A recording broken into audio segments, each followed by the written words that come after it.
All right, welcome to our special meeting for the Matthews Board of Commissioners for March 11th. Tonight, we're going to hear a report from Dr. Collins regarding the resident survey results.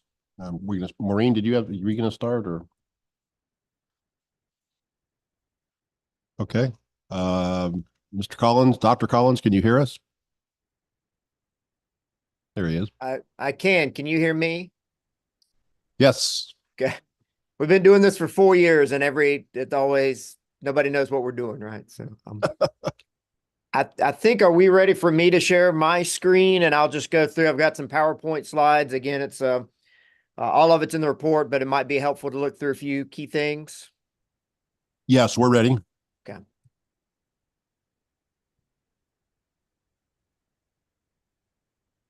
Okay. Can you all see something that says Matthews Citizen Satisfaction Survey? Yes, we see it. Perfect. Okay. So yeah, thank you so much. Again, my name is Todd Collins, and I'm a professor here at Western Carolina University. I was lucky enough to do a survey with you all about 2001. And it was nice to be able to do this and kind of follow up. And obviously that was kind of during the middle of COVID. So it was good to do this and see what's changed, if anything. And the good news is most things were pretty positive then, and they're pretty positive now. So I don't want to take up too much of your time, but I will go through kind of what some of the results that we had. And if you have any questions at any time, just shout over me and I'm happy to answer those. So real quick, just how we did the survey. Again, I sent the report a couple weeks ago. Hopefully you all had a chance to look over it, but all of this is in that report too, that you can refer back to, and you can email me 2 weeks from now, whenever. Happy to answer any questions about if you see something that comes up later. So we started this process about a year ago, and then worked on it through last summer, and then actually mailed out invitations last fall. And so we decided in 2001, we did a mail out survey, which is very, as you guys know, probably very expensive. You've got the printing costs, the postage cost. So we tried, and this was a bit of an experiment for me as well, trying to do an online survey and see how that goes. And I think it went pretty well overall. So instead of sending the full survey out, we sent a postcard to residents of the town, inviting them to go to the webpage and take this online survey. The way I went about getting the sampling, obviously we didn't send it to everybody. That's a possibility. But instead of doing that, we did a what's called a systematic sampling. So I took all of the voter registration information for residents of Matthews, broke that down into different groups. I didn't, the computer did, made it a lot easier. But broke it down into groups based on age, race, gender, voting precinct, and it should say partisanship of the voters. So were they Republican, Democrat, unaffiliated, Libertarian? And so what the computer program that we have, the software does, is actually pulls out, based on those groups, a representative sample of that entire group, and then you can survey just that smaller sample. So to give you an idea, in Matthews, according to the State Board of Elections, about 29.8% of all the registered voters there are Republican. So what we did was we mailed 29% of the postcards that we had went to Republicans. And it turns out about 29% of the respondents, those that actually did the survey, were Republicans. So in that sense, we tried to match up on those key categories, both who we send it to and ideally who we get it back from, to be representative of the entire group. Again, this is in the appendix of the report that I sent you guys, but this is what the postcard looks like. And so this is a blank copy. Obviously, when we sent that out, it had a due date, and then every postcard had a unique ID number on it. So everyone we sent the survey to had their own ID number. When they came back, we entered them into our computer software program based on that ID number to keep anonymity. So at no time were the names actually linked to any results or any answers that they gave us. We also gave folks the option of doing a paper copy. and they could either come by town hall, they could email me, and we would mail them out a paper copy. Not many did, but that option was available for folks. We sent 6,000 postcards out to, again, based on these criteria of different categories that we have, trying to get a representative sample. We sent a first wave out around September, middle of September. And for those that had not taken the survey, we sent a second round of postcards back out, same ID numbers, same people, to try and encourage them again to follow up and do that survey. The first time we sent it out, I think we had roughly about 400 people take the survey. Second time we had roughly about 200 more take it. So I do feel it was worth it to try to do that again. In total usable responses that we had, 547 people participated and gave us usable responses, about a 9% response rate, which isn't high. Obviously, you know, we'd want it higher, but given the size of the population, that comes out to about a plus or minus 4 percentage points. So we hear that a lot in election polls, things like that. Trump is ahead, Biden is ahead, but usually a lot of times those are within the margins of errors and we can't tell those. So ours is about a plus or minus 4%.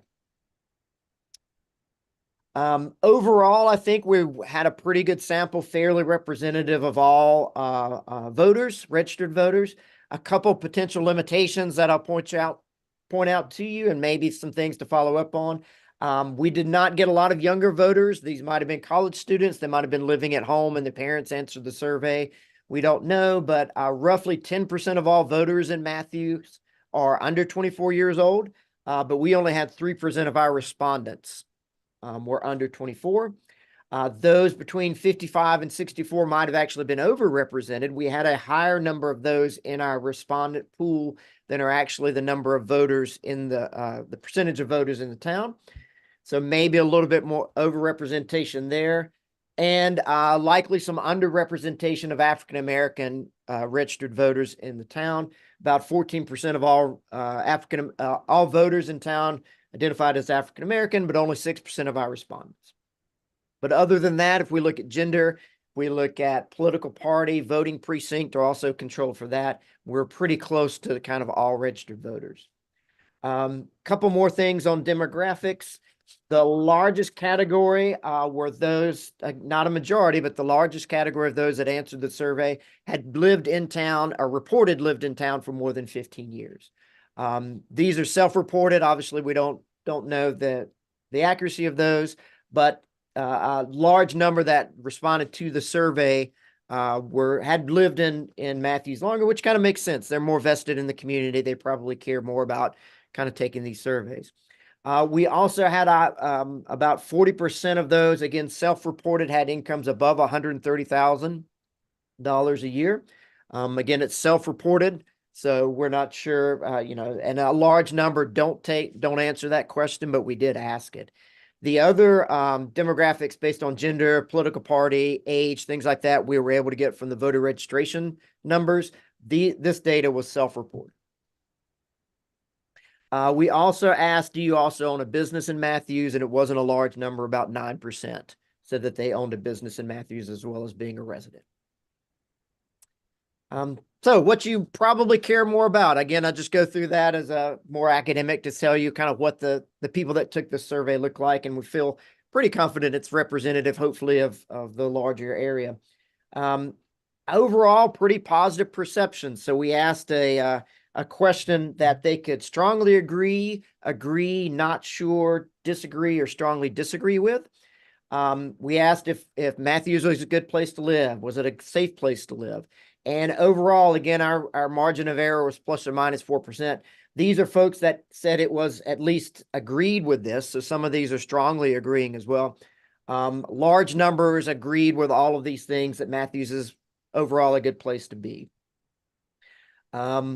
Majorities also agree that it provides a good environment for business, and 61%, a little bit lower, responded at least agreed that it's that it's responsive to its citizens. I've got a comment, and Commissioner Tufano does as well. Sure. This is John Higdon.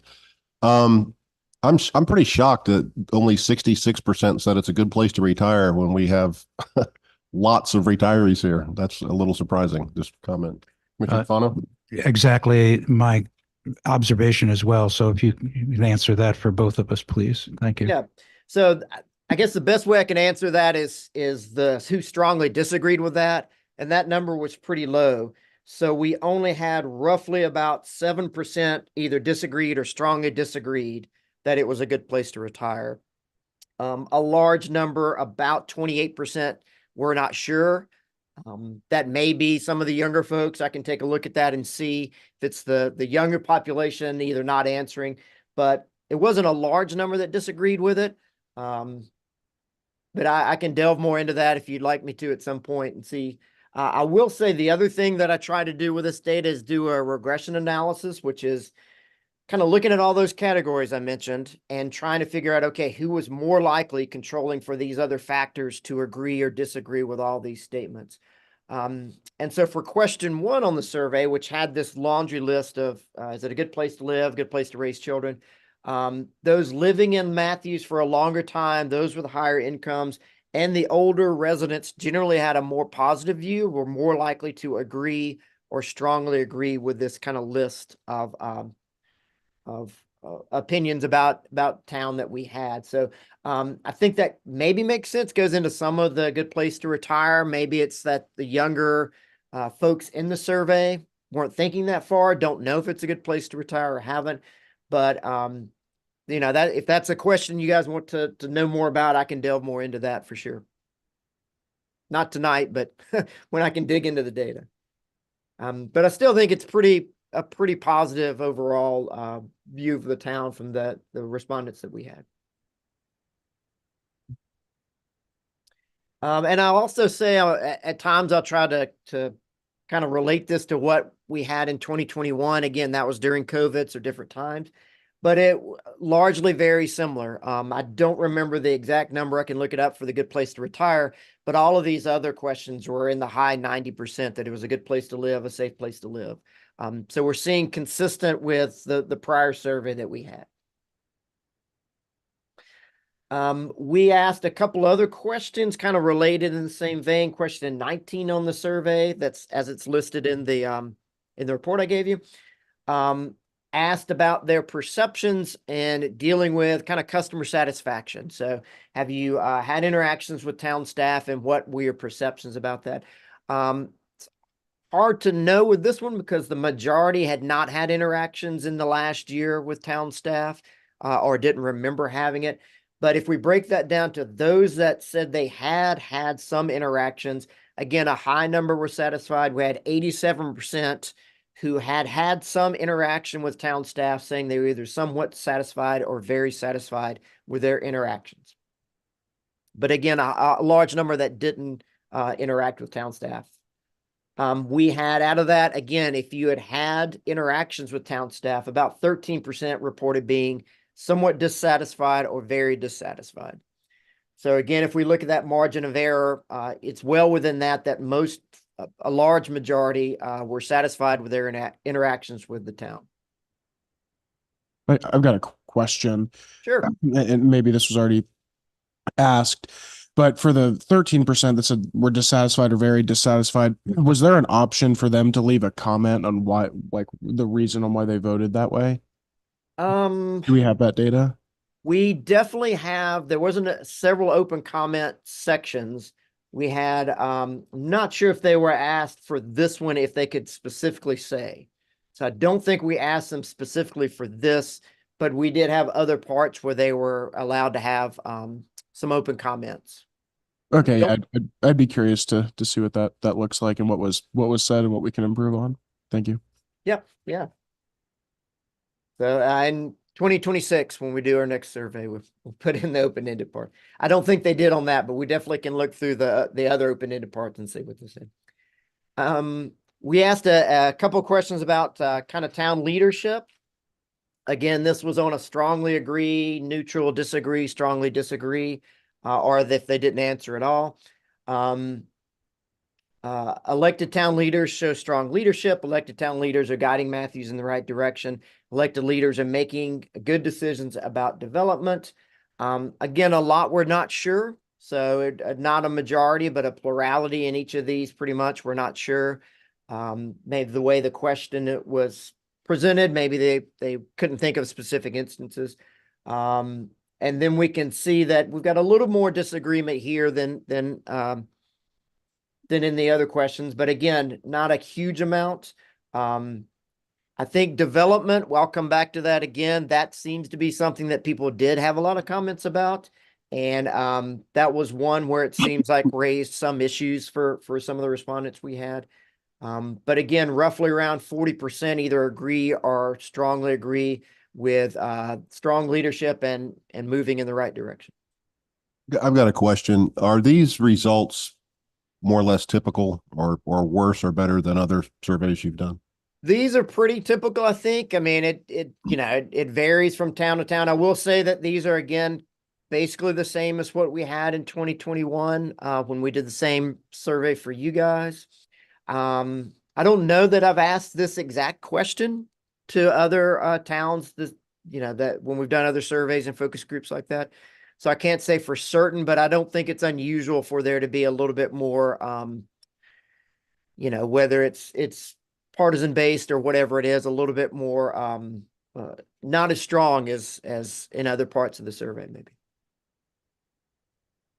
Again, we did a regression analysis, which tries to look at who is answering these questions and in what way. Those with higher incomes and older residents were more likely to agree than those with lower incomes and younger residents, again, controlling for other factors. So again, I'll repeat this again, those that have lived in the town longer, those with higher incomes, and the older population seem to give more positive answers in the survey than others. We also asked a question, they could kind of rate 3 different areas of what they saw as the perceived needs in the town. So the numbers that you see here, again, they were allowed to pick 3. So that's why the numbers seem high too, so 260 people had properly managed growth and development as one of their 3 choices. So they could have 3. So what I did was just lay out for you all kind of the 3 that were the biggest and the percentage of people that said, this is one of my 3 big issues. So properly managed growth and development, about 18% of people that responded to the survey put that as one of their 3 issue areas. Vibrant, pedestrian-friendly downtown was about 13% of all the respondents. And a need to maintain a small town feeling and identity, about 12%. So you can kind of see the somewhat related in a lot of ways, the small town feel, the properly managed growth and development. So this gives you an idea of kind of what the respondents saw as the needs of the town. And again, I'm trying to relate it back to our prior survey we did. Very similar. I think these were the top 3 choices back then as well. So it seems to be kind of a continuing theme, at least for the last couple of years. Again, just jump in if you have any questions. The other thing I tried to do here was, again, using that analysis, trying to say, okay, who cares most about what areas? And so these were areas where these groups were statistically more likely than their counterparts to say, this is the area that I think is, or the issue area that I think is most important. So when we look at the vibrant, pedestrian-friendly downtown, those with higher incomes were more likely than those with lower incomes to put that on their list of top 3. We also asked walkable, bikeable community, younger residents, those living in town for less years. So the newer residents thought that was more important than those that had lived there longer, and the older residents. Growth and development comes up again, older residents, those living in town for longer times. Small town feel and identity, female respondents to our survey were more likely than males to say that should be one of the top 3 issues. Parks and Rec, white residents were more likely than all others, those of other races, to say that's an important. Younger residents, those living in town for less time. And having a diverse community, is that one of the top three? Those non-white residents were more likely to put that in as one of their top three. And transparent government and citizen engagement, lower income residents were more likely than higher income residents to put that as one of their three most important issue areas. I know that's a lot to digest there, but I'm, just the numbers are one thing, but trying to, if you were thinking about how to respond to different groups within the community, hopefully this is somewhat useful. We asked a question about the residents' perceptions of diversity issues within the community. We asked this, is the town of Matthews somewhat very accepting of certain groups, somewhat acceptable, not acceptable, or very unacceptable, I think is the way we responded. Most all respondents to our survey said that they thought the community was at least somewhat acceptable to these groups. So we asked about those of varying religions, those of diverse races and ethnicities, those with disabilities, all in the 70s. A little less surety about those with gender and sexuality diversity. So at least only 46% said that the community was somewhat accepting of those with diverse gender identities, and 49% somewhat accepting of diverse sexual orientations. Again, this was also pretty similar, I think, to what we had in the 2021. So strong in some areas, maybe not as, again, these are residents' perceptions, not in other areas.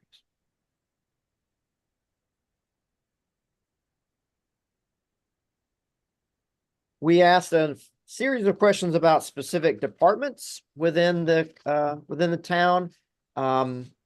Broke it up into two different questions. Question 6 had several different offices within town. Most were satisfied with all the ones we asked about. The exceptions were animal control had a little bit less than a majority said they were at least somewhat satisfied. But again, a lot did not have interactions with animal control. So almost a majority had no interactions with them. Town parks had, if we look at, switch it up to highest dissatisfaction. Again, 6.6 is not a huge number, but that was one of the ones with the higher dissatisfaction level. Town administration, 5.8, parks and rec, 5.2. Again, our margin of error is plus or minus 4%. So possibly, shows us something, but again, I don't think it's too concerning. Again, those are pretty low numbers for someone saying they're dissatisfied. Again, I tried to look at different groups, and did different groups have different satisfaction levels about different town departments. You can see those there. Again, these are statistically significant, controlling for other factors. So older residents were more satisfied than younger in town administration. We asked about special events. Older residents more satisfied than younger for special events. So this hopefully gives you some idea of, again, if we're trying to talk to different communities, see the needs of different communities within the town, maybe they have different interests, maybe they think different things are important. But again, overall, most were pretty satisfied with town services that they were getting in the different town departments.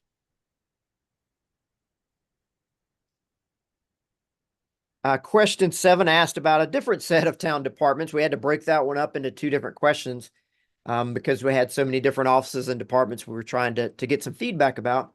Again, in this one as well, which asked about different offices, large majorities were reported being satisfied.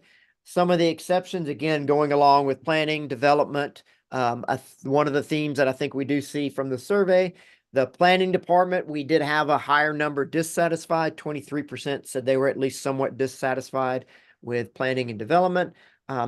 Code enforcement, large number had no interactions, but that was another one that was a little bit lower on the satisfaction, maybe a little bit higher in the dissatisfaction. But again, that's a lot of folks that have no interaction with them. And the folks that do are probably in violation of something. So it kind of makes sense that we might have a little more dissatisfaction there. We asked the question about streets and sidewalks. This one had a little bit higher dissatisfaction rate as well. 21% were at least somewhat dissatisfied. Garbage and recycling, at least 21% were at least somewhat dissatisfied. Stormwater drainage, about 8% there were dissatisfied.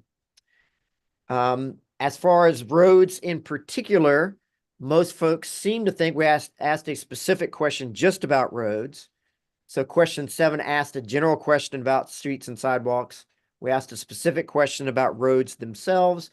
Over 50% said they were either good or excellent. Only 15% said they needed minor or major improvements to the town roads. And we were very specific about what is a town road versus a highway, things like that.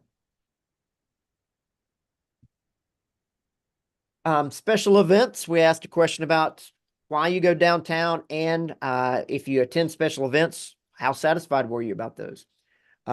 Positively Matthews as a dog owner seems like my favorite. I like the name specifically.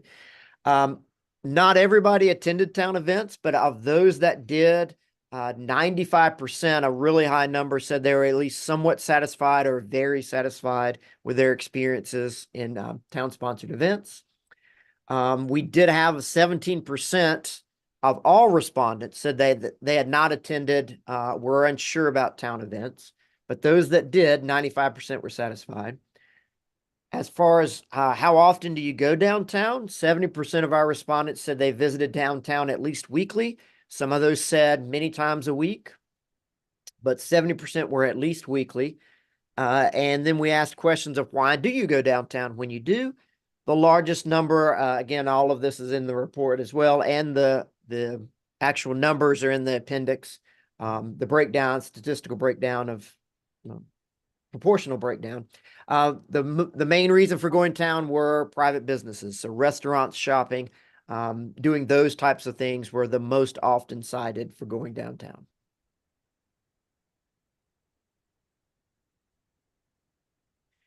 We asked specific questions about what is the best way to communicate with you, and also what is your likelihood to participate in certain town activities? How can we get more people involved in town activities? Most 25% said a monthly email was the best way to reach them. That's how they wanted to get town news. Social media was next with 22, and then direct mailings, another 22% said that was the best way. The least preferred way, so the ones that got the lowest number, newspapers, magazine, CHAR-MEC alerts, and radio and television announcements were on the low end about how they want to get town news.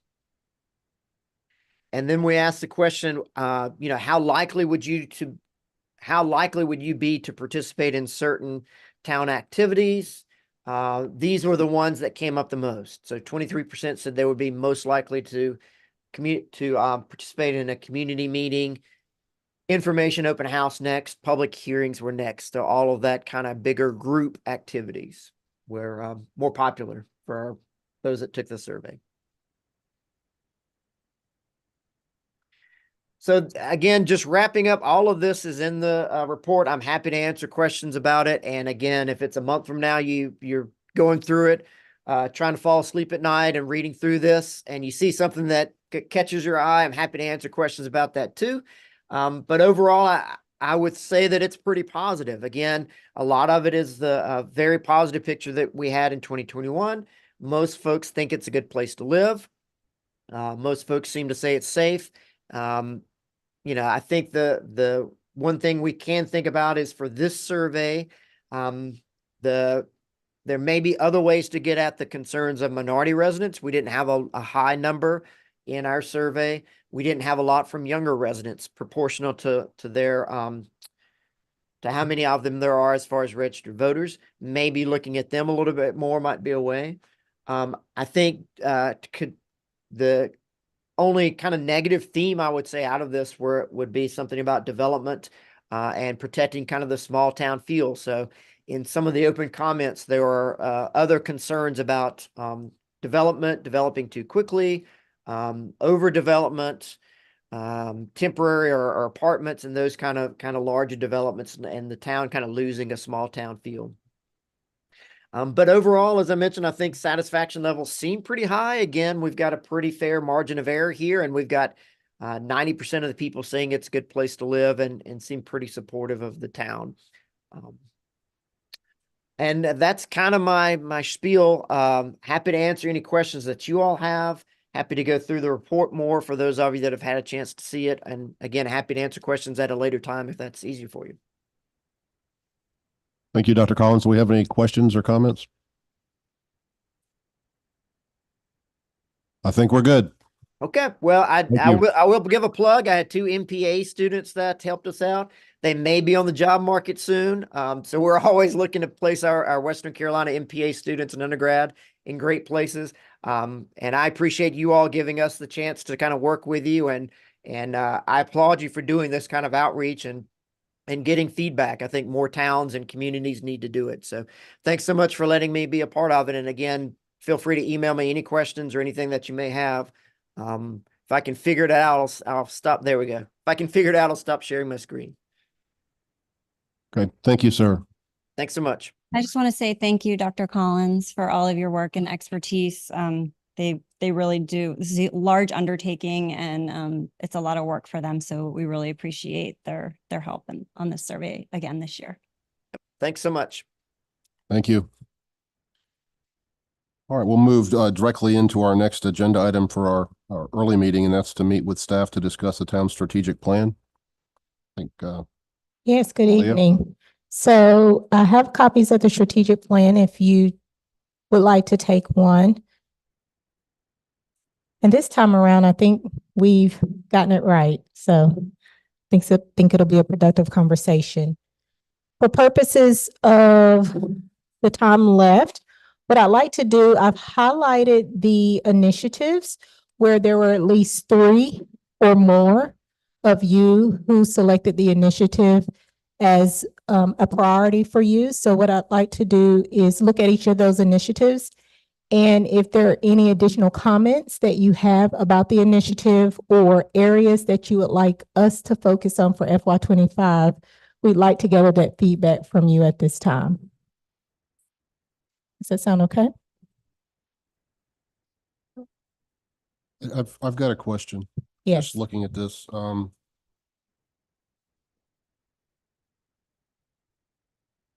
the objective name, I was just saying that they were repeating. So what's repeating? Yes. For example, Vision 1, there are 4 objectives, or there's 1 objective, but 4 initiatives under that Oh, the objective. initiative that makes, okay. Yes. Okay, Yes. thank you. Yep.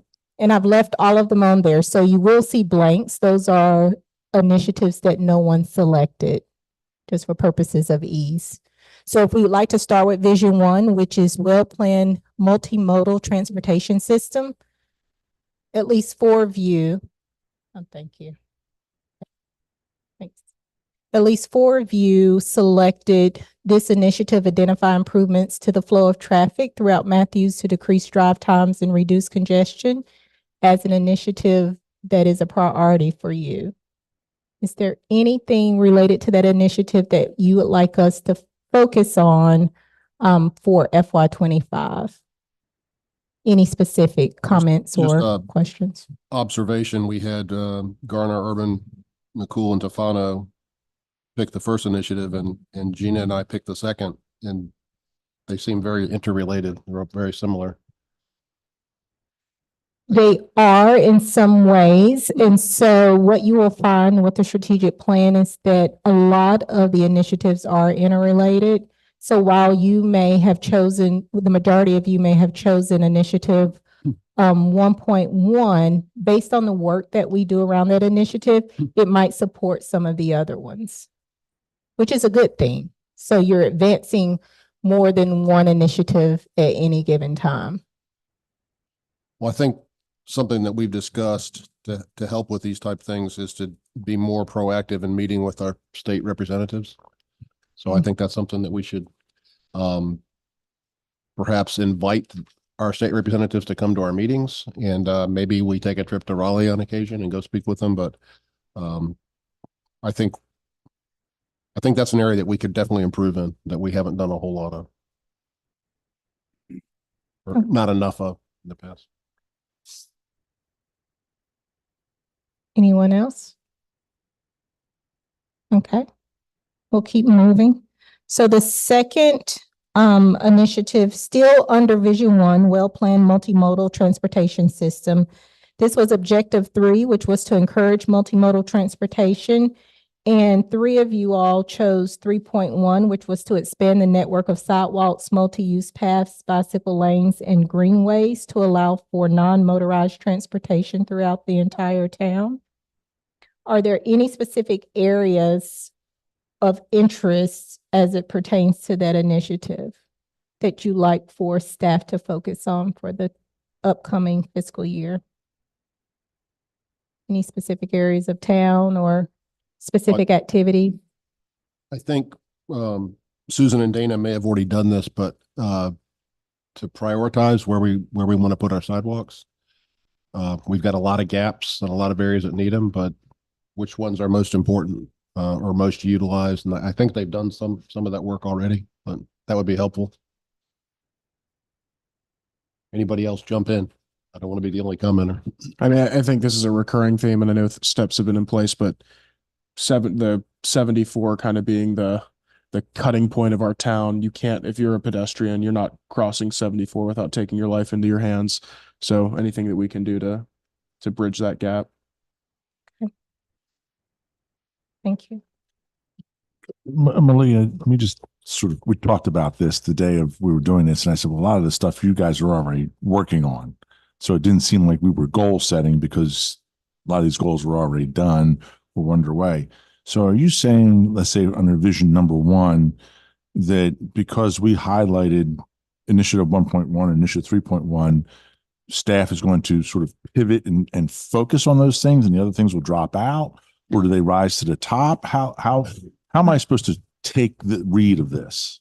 Right. So to your point, Commissioner Urban, staff is working on a lot of the initiatives on the strategic plan. As for FY24, we as staff identified what those activities would be that we would focus on in fiscal year 24. Many of those activities will carry over multiple fiscal years. So for us in 25, this helps us get an understanding from you all as to where we might pivot, or if we are working on, if there's a specific activity that you would like us to work on in addition to what we currently are doing, then we would add that to our work plan and make sure that we're allocating resources there. So this was more, it was more for the board to sort of reaffirm initiatives that were already on the table in a lot of respects, because there was no category, hey, outside of this, what would the board like to see? That is correct. Okay. That is correct. So this is really us getting, reintroducing you to the strategic plan that was approved, and then also getting guidance from you if there are some specific activities or deliverables that you would like staff to focus on as we think about the upcoming fiscal year. In addition to that, staff will continue to look at this strategic plan and use this as a guide. But we don't want to focus on initiatives only that might not be of interest to you as a board. So we'd like to make sure that we're taking that into consideration and blending it with what we're already doing. Okay. Is the criteria for highlighting a particular item 3 votes or more? That is correct. Okay. That means that if it's highlighted in green, at least 3 of you all selected that as an initiative of interest. And so because we didn't have the opportunity to talk in detail about what that might mean to you, I want to use this time to get that feedback from you. So these initiatives are pretty broad in nature, but to Ken, you gave a great example, Highway 74. So that's something that we as staff can kind of talk about and see where we might need to do additional work as we plan out FY25. Is that helpful? Hopefully. So if so, we can move on to page 2. initiative 4.2, we're still under Vision 1. The initiative is planned for transit-oriented development around the Silver Line. And at least 4 of you selected that as a priority. And so does anybody care to comment on areas of interest or further detail there? So obviously we've been planning on the Silver Line for 40, 50, 60 years. And I think I think we've got comprehensive plans in there. Jay and company have been looking at it, et cetera, et cetera. And even though I have wishful thinking that it'll continue to do so, I'd also like, and I don't know where Renee stands on this because we were grouped together, is that we really need to be maybe thinking about this as a plan B in terms of if the transit line doesn't come to fruition or somehow morphs into something different. So being able to, you can't put all your eggs in one basket. So be able to plan, you still could have a mixed use development or a multi-use development or some type of center, but maybe it's centered around something else. And so my only concern is that we would continue to plan for a TOD, but what if that doesn't come to fruition? So I'm a little concerned, again, the eggs in one basket kind of thing. So maybe there's a way that Jay could guide us and sort of the what ifs, because there's a lot of communities, that maybe it's a bus transit hub, or maybe it's just more of a mixed use community that has the micro mobility kind of thing going for it from that standpoint. So I think my vote in this conversation was, yeah, it's a good idea, but maybe it's not just about that Silver Line. Maybe it's about other types of transit. So when I speak to our constituents, I would say 80 to 90% are very favorable about the Silver Line, if it ever comes. But those that aren't are concerned that it's going to look like South End or be overdeveloped and hurt our small town feel. So I think it might be good to calm the public, or to set some general thoughts about what might be developed. What do we want? Do we want another South End in Matthews, for instance? I think most people don't want that. So if we could get like some sort of very general plan on what we think would be appropriate for the development, because a lot of people are a little scared. John? Well, I think that's why we're open-ended on the comprehensive plan, because I was very outspoken. I don't necessarily want to see 6-story buildings, but TODs usually invite that. And so the conversation is, the chicken or the egg. We need to be looking at that comp plan and what we're proposing there. So you could rest assured to the public that the comp plan says this is what we're doing. And so it's not going to be a South End solution. It's going to be a different solution. So I guess we have those two strings to push uphill. Yeah, not to belabor it, is also preparing for the development of the Silver Line. But on the flip side, we don't want to put all our eggs in that basket. And then what if it never comes? And then you have an entire corridor through town that's underdeveloped or is oddly developed, for lack of a better word. And so, I think we need to be equally preparing for if it doesn't come, if it does come, because the conversation I have, it seems far away. I would also think it's important for us to communicate our plan for Matthews instead of letting assumptions about South End's vision becoming Matthews' vision. So if we communicate what is it that we believe, we're not going to have 6-story buildings, and we need to communicate, okay, what will we have? What are we looking for? Yep. Making our plan clear so people won't assume, because that's where some of the fears and concerns are probably coming from, because they don't have anything definitive from us of what it might look like when it did come. And then the plan B certainly is common sense to have something in place if it doesn't happen. And I do intend to ask Andy Mock this evening what his, I'm just going to ask a question, what his expectations are for a time for delivery that's reasonable, that could actually happen. And I don't know if he can answer that, but kind of like I think Ken just said, I've I've heard it could be a long time in the future. About that, how much of good common sense, good planning, if we're talking about a long way out and we're doing immediate things that's costing time and money, And we're talking perhaps decades before something like the Silver Line materializes. I do think we need to have a plan up to that that will take us through it if it happens, but beyond it if it doesn't. And I think that's good planning on our part. Okay. All right, moving into Vision 2, vibrant pedestrian friendly downtown. The initiative identified supports the objective, support and nurture a vibrant downtown Matthews. Identify areas in downtown to be gathering places such as outdoor eating areas and pedestrian plazas. Any comments there?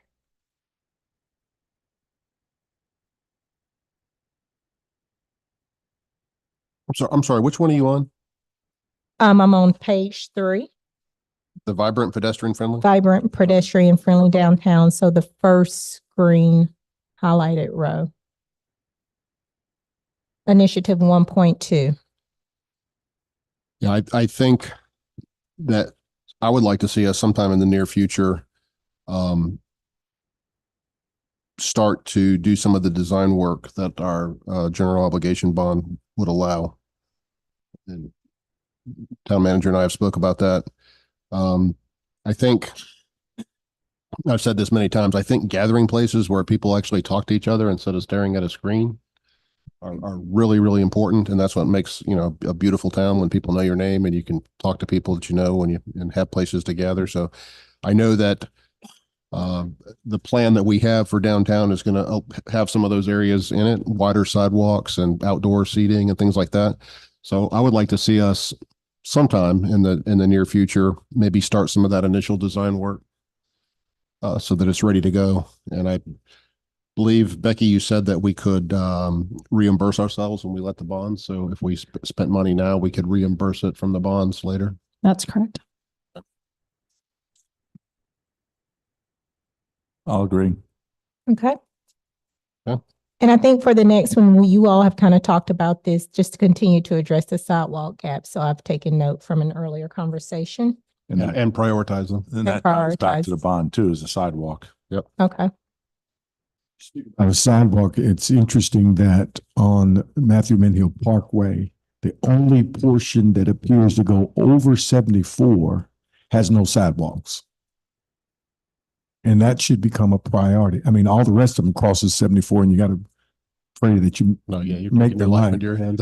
But yet the only bridge over the 74, there is absolutely no sidewalk. And so I think we need to make that a real priority so that we can begin to make that more pedestrianly friendly, because even that's a hazard to try to cross that. I believe we did look at that when they were going to do the new overpasses and everything, and we said that would be a betterment that we would have to pay for, and it was outrageously expensive. But I think our board at the time said it was important for the reasons you say. I've seen people running across that bridge, like praying that they get to the other side before they get killed. So Well, and you talk about kind of inclusivity. A lot of people on that side of 74 feel completely ostracized from this side of 74. Hi, John. And so, I think that would be really, really helpful. And I think it'd make the town a lot more no, vibrant. we've had that very comment. You can't walk or ride a bike over here from that side. No, There's just no good Maybe way to do Becky it. could go back. It's in one of Hazen's 25 notebooks, but we had that conversation about, We burned those. was it 5 foot or 7 foot or 14-foot wide sidewalk? What were the cost deltas, which of course to change now, but that I was all remember it was predicated on the outrageous. 74 improvements. And now that is completely blown out of the water, but at least we could bring you up to speed on my conversation, because we were looking for that bike lane pedestrian friendly connection. So the betterments that the town endorsed to NCDOT as part of the U2509 project did include pedestrian amenities, but they will have to rebuild the bridge in order to accommodate those. But throughout any part that the town had a say in, we were looking for a 10-foot wide multi-use path on one side, a sidewalk on the other, but we gave up bike lanes because that width Yeah. helps fund, it would help reduce the amount of footage that the town would ultimately be responsible for in asking for the multi-use path and the sidewalk on either side of the street. the total dollar figure, that was 2017 maybe. It was estimates at the time where betterments would cost us north of 5 million. But there's some question with NCDOT, I believe, about how much of that is considered a complete street that would fall under a different way that they would analyze what we would owe that would actually potentially reduce that cost.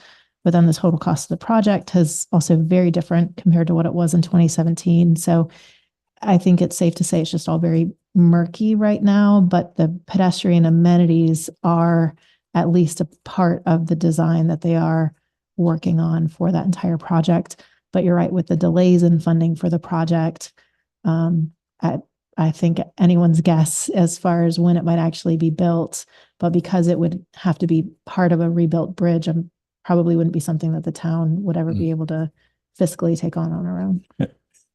Go ahead. Well, part of my question also, is there something we can do in the immediate to make it a little bit safer for our pedestrians who do cross? I mean, it's rare that, but some are crossing, some are walking. Is there a way that perhaps we could put the lines and plastic little barrier poles kind of thing out? In other words, finding a way for those ones who do walk across there, make it a little bit safer for them, because the traffic is giving little to no regard to the pedestrians who do cross that. Sure. So town engineer Susan Woolard recently talked about, it took her years of working with NCDOT, but they did recently install pedestrian crossing at Matthews Mint Hill Road and 74 with the pedestrian beacons, with the hatching on the pavement.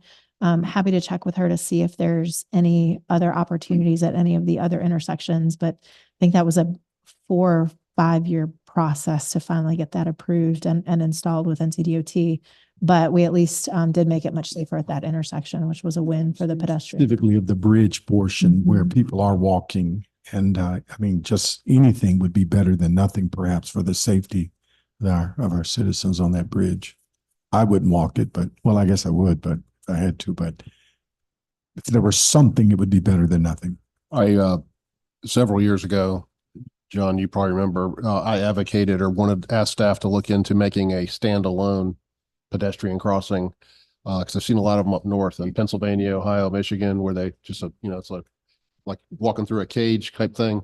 And what was explained to me is because either sides require, like a really long runway to go up to grade, they're millions of dollars to build one of those. But that would be nice if we had one of those that was not even a road. It was just a place for cyclists, and it seems like they can afford them up north, but for some reason they were, I think it was $5 or $10 million or something for one pedestrian bridge over 74.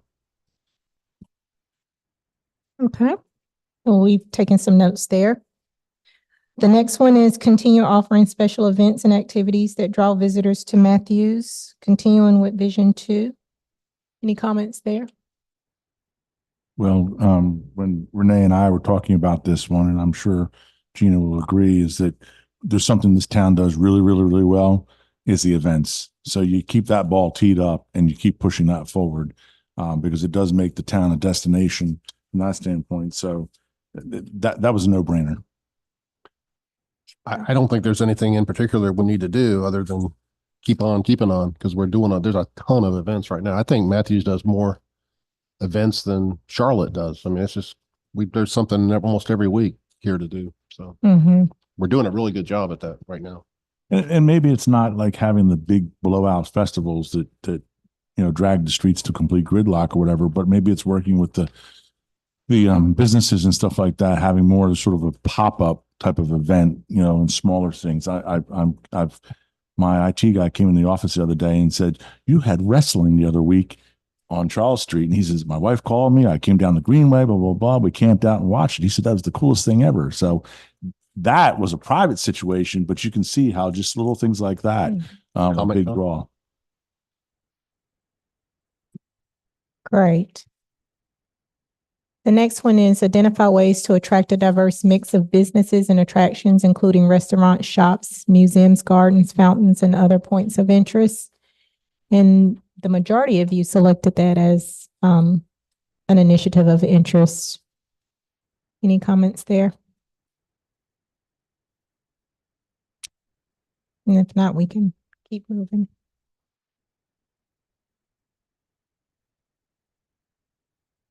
All right.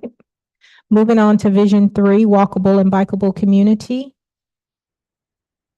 The first initiative there that was selected is improve connections between neighborhoods, communities, retail areas, employment centers, parks, and greenways. Were there any specific areas of interest for you as you think about that initiative? I don't know if there's anything we can do, but it's been brought to our attention recently that, and I hadn't really thought about it, but our big box stores and along the 74 corridor, like where Harris Teeter and Home Depot are and Lowe's, are almost exclusively, you have to drive to get there. It's almost impossible to ride a bike or walk for the reasons Commissioner Threet just mentioned. It's difficult to get there by foot. And I don't know what we can do, but I think our future plan should try to remedy some of that if it's any way possible. Okay. Continuing on, assess safety and visibility of existing multimodal systems. Again, this was an overwhelming majority of you all who selected that. Any comments there?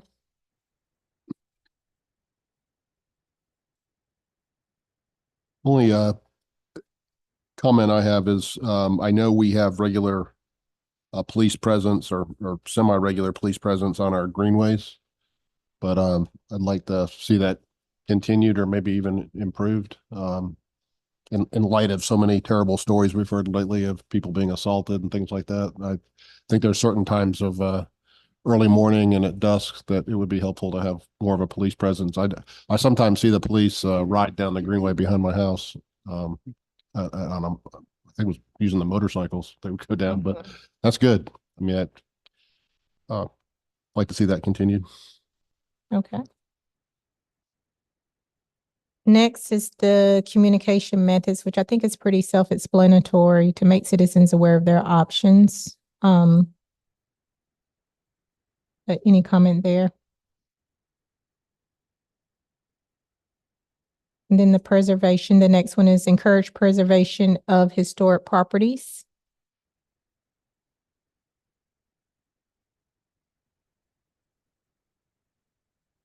Okay. Moving on to Vision 4, small town feeling and identity. And I know that this was one from the resident survey that was of interest to folks who responded to that survey. So update the comprehensive plan. We can kind of move from that because that's what we're doing now. And you all have had a lot of conversation and we'll continue to have conversation about that over the next few months. And the determine appropriate scale of future downtown development. Is there any conversation there?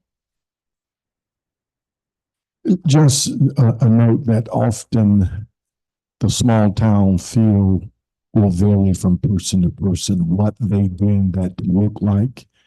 And so we could be trying to chase an elusive idea if we don't define what that might be, because it varies from person to person. I've been here 30 plus years. Horse stables and green meadows, well, that's not going to happen again. But if that's what a person is thinking about, the small town feel, maybe, I don't know how we clarify that, but it will vary from person to person. No, I was talking to a gentleman at my church this past weekend, and he's a lifelong Matthews resident, and I told him that I recalled seeing some census data. I believe in 1980 there were fewer than 5,000 people that lived in Matthews. So in 1980, I mean, that seems like an eternity ago to Ken, but that's, doesn't seem that long ago to me. 1980, only 5,000. I remember driving through this town when I was a teenager, and it was like out in the boondocks. So I make this comment in that it's becoming more and more difficult to maintain a small town feeling when we're growing at such a rapid pace, and there's just so many people here. I mean, there's so much new things being built. So it's a struggle. I think your point's very valid, Commissioner Threet. Okay. We'll skip over the next one. I think that to an earlier comment is interdependent on some of the other things. Explore additional volunteer opportunities, special projects for community members looking to volunteer. Many of you selected that. Was there some specific interest or comments around that? Nothing really specific, but we do have what seems to be a very active community who wants to be involved in the town and things going on. And so how we can garner that into making this town better, I think would be very helpful. Because I know a lot of people, especially younger people, people in high school, Boy Scouts, that sort of thing, are like, what can I do to get involved? What can I do? And so I guess my perspective is, how do we reach out to the younger demographic to be involved in the processes? As it relates to that, I think it's going to be important that we find ways to recognize, compliment, and encourage those who do. In the fields I've dealt with in the past, we call it paying the people. You're not paying them financially, but you compensate them with ways of recognition. You acknowledge them and their efforts and their hard work. I think we can look for creative and innovative ways to remind ourselves and our community of these ones who give back like that we really do appreciate their hard work. We do have a lot of volunteers, and so that's encouraging. I think a special area of focus for staff and for this board might be how we can further encourage volunteerism with our youth. Because I speak at, high school, junior high school, Boy Scouts, Girl Scouts, and almost every time I meet with students or church groups, they ask, how can we volunteer? What can we do to help the town? And I don't know. I don't think I necessarily have a great answer, but when a third grader says, what can I do for the town? But we've got a lot of people, particularly high school age students, that are very eager to volunteer.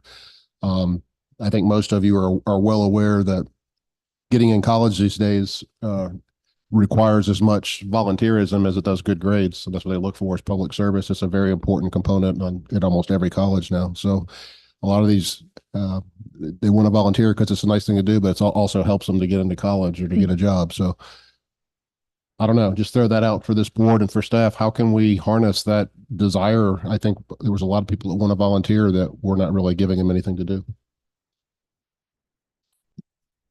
Mr. Hoover? I received an email from a constituent asking how I can volunteer in town, what is available. So, that was after this, but maybe somehow we can educate the public on things around town where they can, participate and volunteer. Okay. They're not being able to volunteer for public works, but we can certainly find other places where they can get involved. Because of liability, there are some limitations, but finding other ways that they can get involved. Okay. The next two really focuses on moving into Vision 5, expanded park and open space system, but it focuses on identifying and creating a plan to address the needs of parks in Matthews. Any comments on that, as well as expand greenways and multi-use paths? Well, I think you're going to be initiating that with Corey's comprehensive plan. I spoke to him today. He's looking to talk to and formulate stakeholders and all. So I think this plugs into that aspect of it. But I think it's important that we circle back and build up and support our existing parks and get them up to speed. You get your own house in order before starting expanding the plan. And I think he needs to look at that as well before we jumpstart and say, hey, we got 10 other parks planned. Let's get the ones we have up and running, the ones that we have in the hopper to be planned or already planned, move them up and then look to the future. So I'd hate to leapfrog. It's always so nice to look at the bright, shiny brass ring down the path, but sometimes you got to go back to the old ones and polish them up. Right. And to your point, Commissioner Urban, the master plan should be able to speak to that more, which will come later on this year. I think that will answer a lot of questions in this particular vision statement. Okay. I also think that we should continue, and I think Corey's doing a good job on this, but to make sure that we have a diversity of park types. For instance, I've mentioned on several people have mentioned to me, and I agree that at Purser-Halsey Park, it's nearly impossible to walk on the trails because there's so many folks riding bikes at incredible speeds that you feel like you're taking your life into your hands. So we talked about making the newer park property that we bought on Ottawa more passive, and maybe for pedestrians only. So in other words, I don't think we should make all of our parks be identical little twins of each other. We should have a diversity of offerings and keep that at top of mind as we're doing the planning. Okay. As we move into Vision 6, Destination for Arts and Culture, as we heard from the resident survey, you do have residents that are very interested in the diversity of our community and what that means for them. Are there any comments related to cultural offerings or different opportunities to build relationships and work together with other organizations to promote cultural offerings in Matthews? I think we should focus or make one of our focuses more things like the Indian festival that we had here. I know Mark had an Italian festival. I think those things bring people together and help explain different cultures and things like that. So I'd like to see us continue doing programs like that. Former Commissioner Larry Whitley always says breaking bread with someone who's different than you is the best way to take away kind of a stigma or anything. So I think those events are really, really good to break down some barriers. And I will say that the Culture and Diversity Committee, that is one of their focuses for the upcoming fiscal year. So more to come on that. As we move into Vision 7, we're halfway through. We're almost done. Quality community serving schools. I appreciate the feedback. So for the quality community serving schools, most of you answered the initiatives around advocating for a comprehensive school safety measures and exploring opportunities to partner with schools. I'm on page 8 in the middle, Vision 7. Any comments pertaining to the initiatives associated with quality community serving schools? Any areas of focus or interest specific?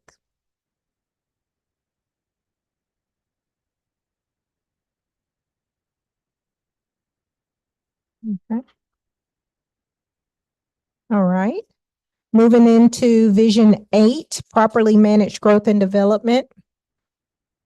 We have the initiative identify ways to increase and improve community engagement regarding development and decisions made by the board. I think there was some conversations during the planning conference around this. So just wanted to open it up again to see if there was any additional conversation or comments. I've heard this comment many times from our residents. They feel like they weren't properly notified when a new development is coming because of what our rules are.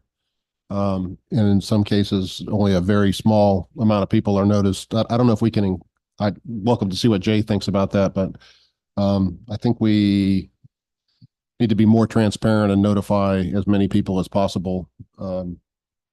I know when the developers have community meetings, very few people show up, but I'd like to see us maybe require them to notify more people about what they're doing.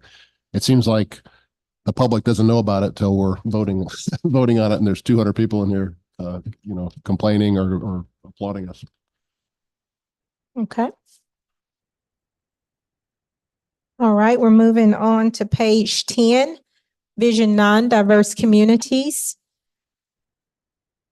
You all saw the good news about the continued focus on affordable housing. I know, again, that was a topic of conversation during the planning conference.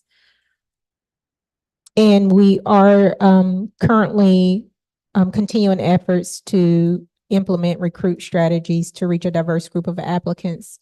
But were there any additional comments or interest there?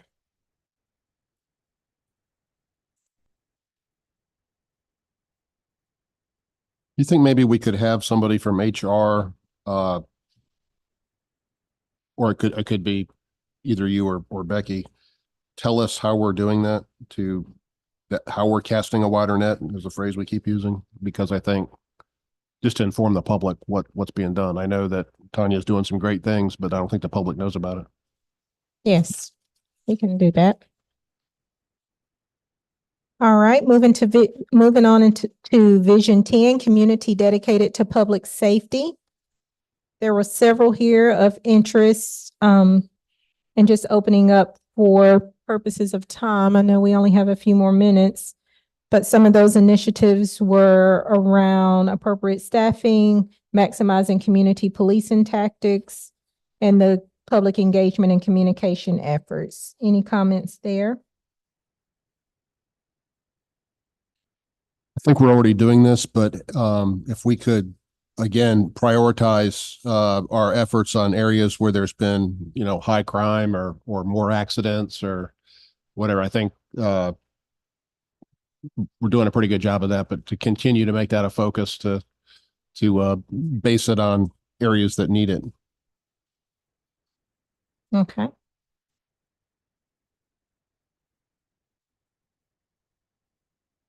All right, moving on to Vision 11, transparent governance and engagement. Utilizing a combination of existing and emergency communication platforms to engage with the community. I know we talked a little bit about that. And just engaging in best practices regarding responsiveness to community and receive regular citizen service training. Based on any feedback from the resident survey, are there areas of interest or specific comments that you have for those initiatives selected in this area? I think we had a really good discussion with Commissioner Threet speaking about it, better ways, doing Zoom calls or coffee with a commissioner. Those things are really good to make us as elected officials accessible. I think that also kind of takes away some of, maybe the confusion on what's going on in town, and we can clear things up. So I think if we continue doing that, would be great. I also want to commend Maureen, since she's become full-time, she's done a lot more efforts to make things better. So good round of applause for her. I was shocked in some of our more recent zoning cases, the number of people that said we have our meetings that are totally closed and there's no way to find out the record of what happened. I mean, a lot of people in our town don't know that these meetings are live streamed. They don't know that they're archived. I mean, I'd probably say half of the town doesn't know that. So I had a lot of comments. Yeah, you have your meetings, in the dark room and town hall with the commissioners and Becky, and we make all these decisions. So I don't know what we can do about that, but I was shocked how many people think that we hold these meetings privately, and nobody can watch or ever go back and see what was said. Yeah. We'll continue efforts there in helping the community understand what we do and how we do it. I frankly, a lot of people don't even know there's a Matthews website, which is kind of crazy. I think that shows a challenge on our end, even more so than theirs. It's our responsibility to find these creative and innovative ways to reach the public with what they need to be successful. So I just think it just reminds us we've got to work harder at it. There's no indictment against anyone. We all have got to work a little bit harder.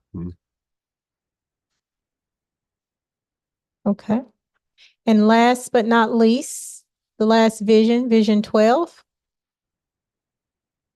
We have the initiatives that really focus on evaluating current tree preservation efforts and requirements, promoting tree planting programs.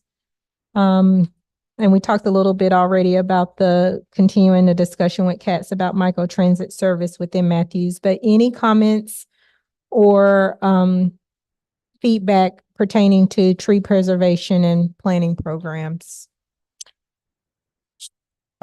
This may not be directly connected to it, but I was surprised to hear that 74 is maintenance by DOT once a quarter. Is that accurate? In other words, they mow the grass, pick up the paper once a quarter. Yes. And so the average citizen is not going to know that that's DOT. They're going to say Matthews can't pick up their paper and maintenance their landscaping. So I really would think that we need to go back and look, what do we need to do from the public works side and do some of that maintenance ourselves, even if it means adding some additional cost to our side of it, because we cannot just. I came through there the other day and I was appalled. I was tempted to pull over and pick up paper for the next hour because I was really challenged about how bad it looked. And so So we do engage a contractor for additional landscaping for some of our NCDOT maintained roads so that they are mowed more frequently than once a quarter. So that is something that we are already paying for. How often are we, I- the additional work? I don't have that exact schedule. So maybe So we're doing it once a quarter and DOT doing it once a quarter? Maybe we get. I don't have it in front of me. We can get that. Can you get back with me and let me know? Need to pull CJ back in that conversation because I remember years ago, we talked about what level of quality of aesthetic we wanted along 51 and 74, et cetera. And unless you want to raise taxes, CJ brought in a frightful study that said, hey, we're already picking up behind NCODOT. We're already doing things on our dime that NCODOT is not doing. So I think it would be good for CJ to come back in here and talk about this level of services that we were providing above and beyond and what we need to do to pick that up because it ain't free. And then what CJ will do is come back and say, well, add more staff and I can do it. And then what happens then NCDOT turns around and says, well, Matthews is handling it. We won't even worry about it. Well, and our preference would be to contract out that work as Yeah. opposed to adding more staff. So they I think are. we did. So we are currently doing that. But if we were to look to add to it, that would be the recommendation as opposed to adding staff, because then we're only contracting with them when it's needed during the high agree. season.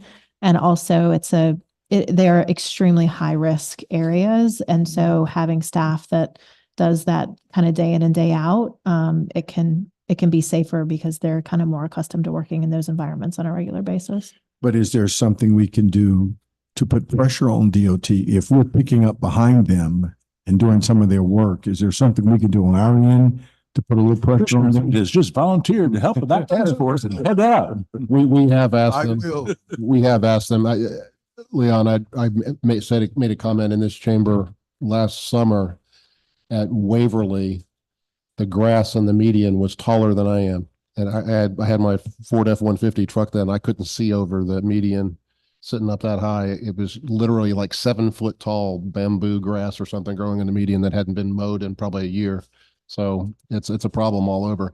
One comment I mentioned about getting our youth more involved. One thing that younger folks seem to enjoy doing is planting trees, which ties into this. So maybe we could have I know that we've had initiatives where we've planted trees along our greenways. Maybe we could engage like high school kids to help with a tree planting. I'll go ahead and note that. All right, well, if there's no further comment, thank you all for the feedback, and we'll bring our work activities back to you all in probably a 6-month interval to let you know what we're doing and how we're doing with it. Thank you. We'll meet back in 10 minutes.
In today's March 11th, 2024. I'd like to start with some introductions. On my left and your right is our Assistant Town Manager, Malia James. Commissioner Garner's not with us tonight. She normally would be sitting next to Malia. We have Commissioner Ken McCool, our Mayor Pro Tem Gina Hoover, our Town Manager Becky Hawk, our Town Attorney Charlie Buckley, Commissioner Mark Tefano, Commissioner Leon Threet, Commissioner John Urban, our Town Clerk Lori Canapino, our Planning Director Jay Camp, and our Communications Coordinator Maureen Keith. I'd like to start tonight with a moment of reflection or invocation. Commissioner Threet. 2 weeks ago tonight, our community was somewhat assaulted by rhetoric and divisive words, perhaps even to inflict some form of injury to our community. I found it to be very fitting tonight, instead of listening to words of condemnation, perhaps a prayer of blessing for our community. And I can think of no better words than what is spoken as the Aaronic blessing recorded in Numbers, the 6th chapter. So if I may pray. May the Lord bless you and keep you, protect you, sustain you, and guard you. The Lord make his face shine upon you with favor. And may the Lord be gracious to you, surrounding you with loving kindness. May the Lord lift up his countenance and face upon you with divine approval. And may he give each of you peace of heart. And I pray it in Jesus' name. Amen. And thank you, Commissioner Threet. Tonight we have a few scouts with us tonight from Troop 39. I asked Leader Don Belcher to come up, and we also have scouts from Troop 119. And I'm going to ask them to help us lead the Pledge of Allegiance. So can you come to the front, please?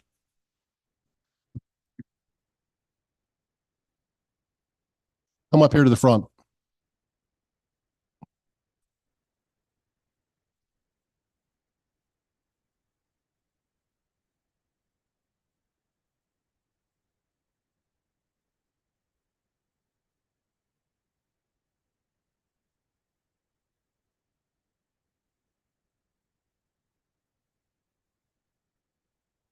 Whenever you're ready to begin the pledge, go ahead.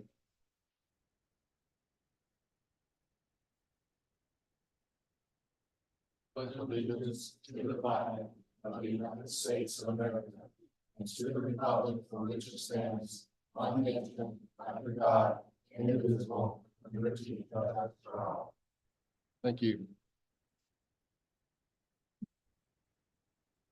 Please remain in the front. I'm going to ask you gentlemen to give your name and tell us what school you go to and also what troop you're in.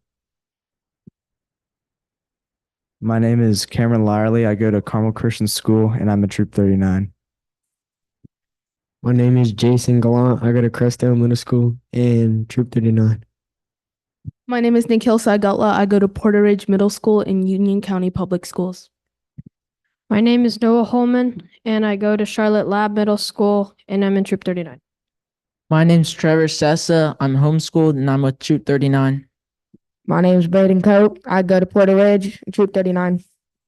My name is Madhava Parthasarathi. I go to Weddington, and I'm Troop 39.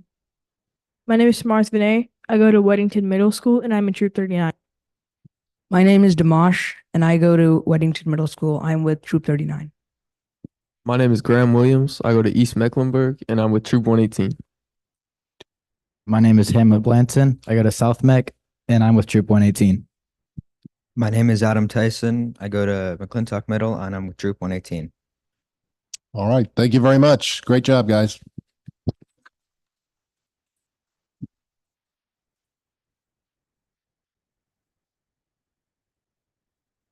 believe I said Troop 119. It was Troop 118. So thank you again. I'd like to ask the town manager if there's any additions, deletions, or movements within the agenda tonight. I do have one change, Mr. Mayor. Item 11E, which is currently on the consent agenda to approve revisions to the board rules of procedure and organizational resolution. Would just like to take that off the consent agenda and make it item 12 to allow for some additional board discussion and potential revision of some of the proposed language. I'll make a motion to approve the agenda as amended. Do we have a second? Second. Motion by Commissioner McCool, second by Commissioner Urban. All in favor? That passes unanimously. Thank you.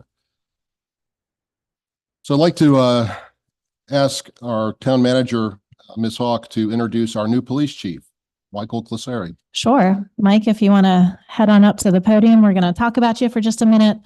Let you say a few words and then we'll do a quick photo op here before we let you go. Appreciate everyone being here tonight. In front of you is our new police chief. This is Mike Clisari, and he started today. We swore him in at 4:00. So super fresh. I think that badge is still extra shiny from coming out of the box. But Chief Clisari comes to us from Illinois and went through a very arduous interview process, background process, and it has certainly been a road for us to get to this day. But we are incredibly excited to have him join us, to join the Matthews team, to take over leadership of the Matthews Police Department as the men and women of that department continue to provide exceptional service to this community. And we have the utmost faith and confidence in Chief Clisari and the background and his proven track record to bring the record of success that he has seen over his 33 years in law enforcement to Matthews. And I'm going to read a little bit here, just a little bit more about that background. So he was most recently the chief of the McHenry County Sheriff's Office in Woodstock, Illinois.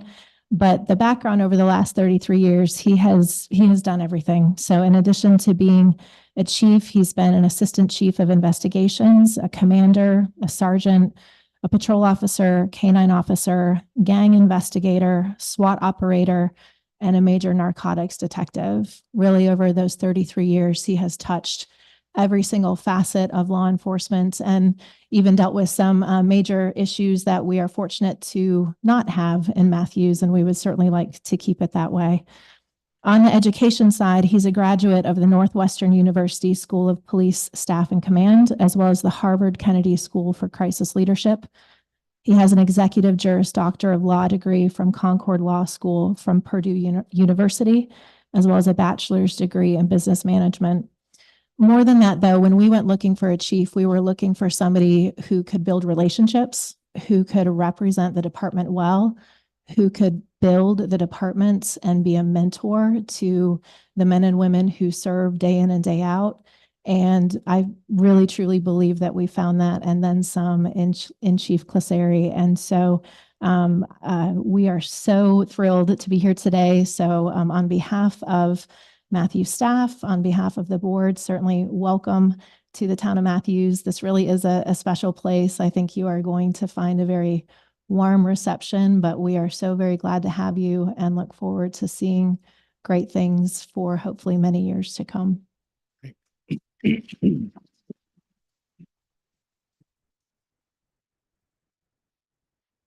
Well, thank you very much. And I appreciate Town Manager Becky Hawk for having confidence in me and hiring me for this position. I feel like it's like a dream community.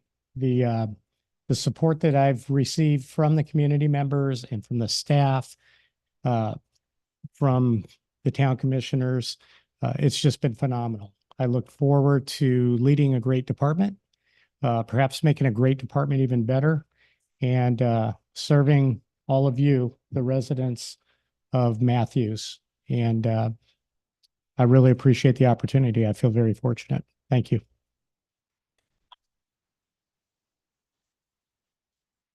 Don't run away. We're gonna do a quick photo. Come back up, Mike, real quick.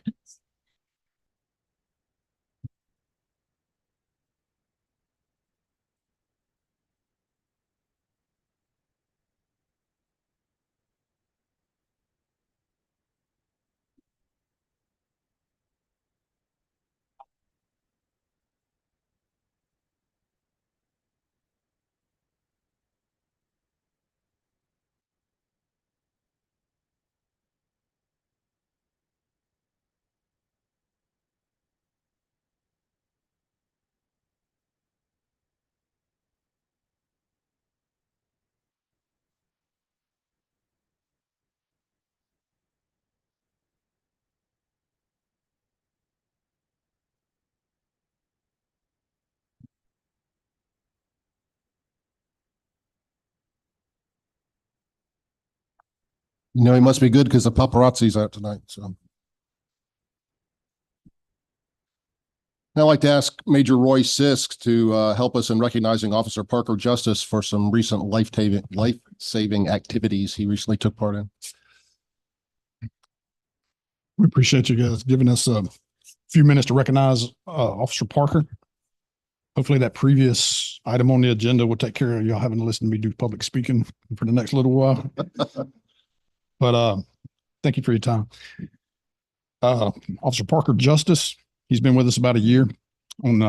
He's assigned to the patrol division, and on the night of February 6th, Officer Parker Justice was stationary in traffic near the intersection of Independence Boulevard at Matthews Mint Hill Road. He was approached by a motorist reporting a traffic crash involving a fire near his location on East Independence. Officer Justice immediately made his way into the area where he discovered a three-vehicle crash. He was quickly met with the realization that one of the involved vehicles had flames within its engine compartment, which were rising above its roof. Without hesitation, he ran toward the flaming vehicle to check for occupants, and he heard people yelling that there might be a child inside the car. When he arrived at the driver's side of the vehicle, he observed a child's safety seat in the rear passenger area. Through the smoke that was quickly filling the interior of the vehicle, Officer Justice found no child in that restraint, but continued to search the rear of the vehicle and to ensure that the child had not been ejected or somehow moved out of that restraint system. After he confirmed no child was present, he turned his focus to the driver. Officer Justice had to forcibly open the damaged car door, where he found an unconscious driver. As flames were beginning to enter the passenger area of the vehicle, Officer Justice was able to remove the driver's seatbelt and pull them from the burning vehicle. A passerby assisted Officer Justice in moving the driver a safe distance away from the scene for treatment. The driver was taken to the hospital, treated for non-life-threatening injuries, and later released. A witness to this chaotic event describes the actions of Officer Justice as nothing short of superhuman and heroic. It is true that officers are trained in a variety of events, but there's no way to replicate the stress and severity of this real-world situation. The actions taken by Officer Justice is a testament to his personal courage and selflessness. We want to publicly acknowledge and thank Officer Justice for his quick thinking and his actions, the actions that he took without a moment's hesitation. Everyone at the Matthews Police Department is thankful that all parties involved are safe, and we are extremely proud to say that we serve with an officer the caliber of Officer Justice. I'm honored to present Officer Justice with the Matthews Police Department's Medal of Valor for his actions on February 6th of 2024.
Somehow it's very appropriate that his last name is Justice, huh?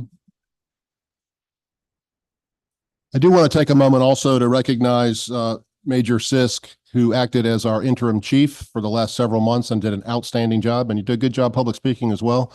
So thank you very much. Let's give him a round of applause.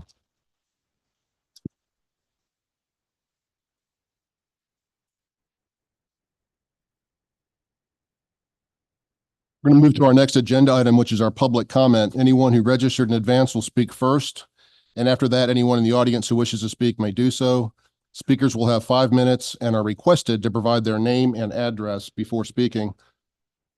Anyone that's interested in speaking about one of the public hearing items should wait until that item comes up later in our agenda. And I think maybe a few people that signed up might be here for one of the public hearing items, but we'll start with Gregory Sharp.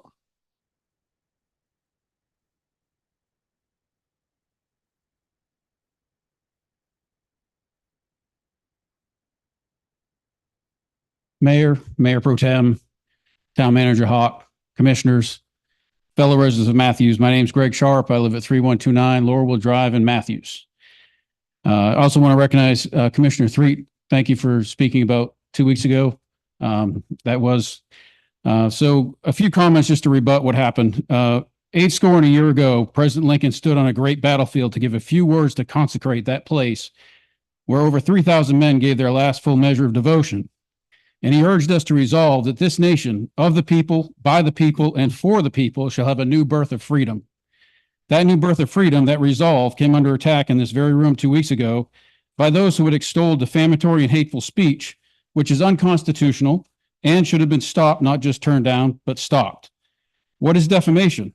It is the use of false statements to damage the reputation of an individual or group. All speakers found crumbs of truth and generalized them into large falsehoods by lumping large segments of our society under one label.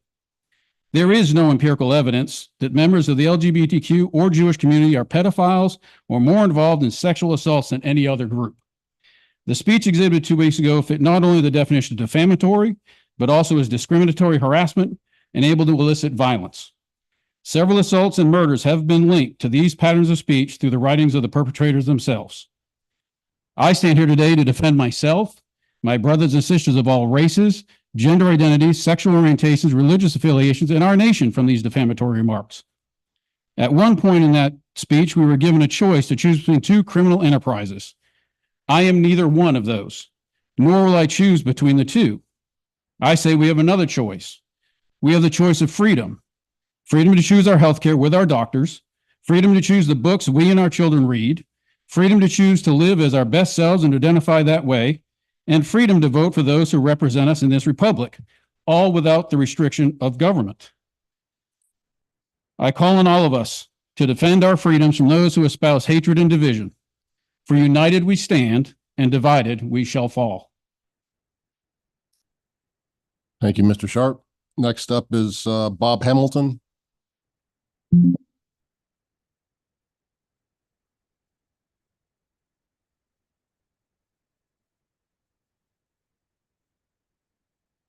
Thank you, folks. Appreciate you having me. I came to talk about the property on Reed Harkey Road that's up for development. So you need to Helms Farm. Yeah, you need to wait until we come to the public hearing portion of our agenda. I'm sorry. Up for action. Okay, I'm sorry. Go ahead. I'll go ahead. Yeah, you're good. Go ahead. Okay. Well, we like it like that. It's like it. I mean, everybody on our street, and there are a lot of folks from Reed Harkey in the audience here, and I think we're all agreeing that 9 homes are a heck of a lot better than density. That's what Matthews wants, is density. I know that. That's what we've been told, and that we recognize that. Keeping the town without having all the having our street without all the have traffic, and it's improved. Traffic has grown in the 40 years that I've lived there. It's grown. I can't tell you how far it's gone, but it's out of sight. And I would like to have waited until this proposal had been seen so I could add more to it. But thank you. Thank you, Mr. Hamilton. Up next, we have Debbie Cooper.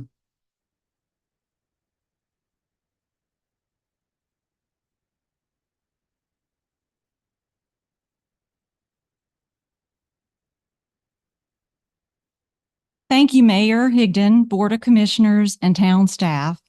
I'm here to speak in support of the proposed Helms Farm development located at 1218 Reed Harkey Road. It's a 7-acre property being developed by Josh Lester and his business partner.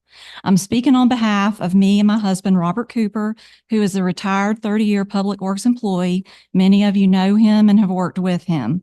We've lived directly across from the Reed Harkey property for 31 years, and we've raised our children there. 31 years ago, Dr. Leon Threet and Mr. McMurray hopped our back fence and welcomed us to the neighborhood. They were the first ones to welcome us. That was tremendous. We knew that someday the land across from us would be sold. It was inevitable. And when the owner passed, we knew that that day was come, and it came. But we were relieved when we met the new owner, who is a Matthews resident and builder, and he shared his 9-home plan, which includes his own home. Since we believe that, since my husband's retirement, my husband's become the unofficial mayor of Reed Harkey Road. And he has shared updates that Josh has provided on the property with many of our neighbors who are here today to support Josh. And they are equally as pleased as we are with the plan for 9 homes. And we are here to show 100% support for the plan and for the variance requests. His plan fits the style of the existing neighborhood and will enhance and increase our property values. The farmhouse style homes built on half-acre to roughly 3/4 acre lots and positioned on the lot similarly to the existing mature homes. I want to encourage the town to work with him on the variance requests and not against him, which would make it cost prohibitive for him to move forward. We do not want the alternative, which then we know that the property is zoned for up to 28 homes. That's increased traffic, congestion on an already busy main road for the neighborhood. And really it connects to Southwood, so it's 2 neighborhoods. Or the potential for, down the road rezoning and multifamily homes. We don't know what could come in the future if Josh's plan is not implemented. We want his plan and we want to have his family as our neighbor. So regarding the sidewalk variance, this is a very unique property. It sits in the middle of developed neighborhoods. So there's no need for a sidewalk for 9 homes that will not connect to anything. It will basically be a sidewalk to nowhere. There's a full sidewalk from Highway 51 to Lightwood Drive on the opposite side of the street. There will be no connecting sidewalk on Lightwood Drive, and probably there never will be. There's only one sidewalk in Wood Hollow, Forest Ridge neighborhood, and it's on one side of Reed Harkey, which is the side we live on. There are reasons that folks like to walk on the other side that has no sidewalk, because they actually like to walk in the road, which when they're walking their dogs, they can avoid their dogs from sniffing at every single mailbox. They avoid other walkers and walkers with dogs, or they like to run on the flat surface. What we want you to consider is waiving the requirement for the sidewalks completely, or if that's not possible, to waive it for 5 years, then revisit it. And if at that time there are no sidewalks built on Reed Harkey or on Lightwood Drive that could connect to these 9 lots, then scrap the requirement for the sidewalks to be built.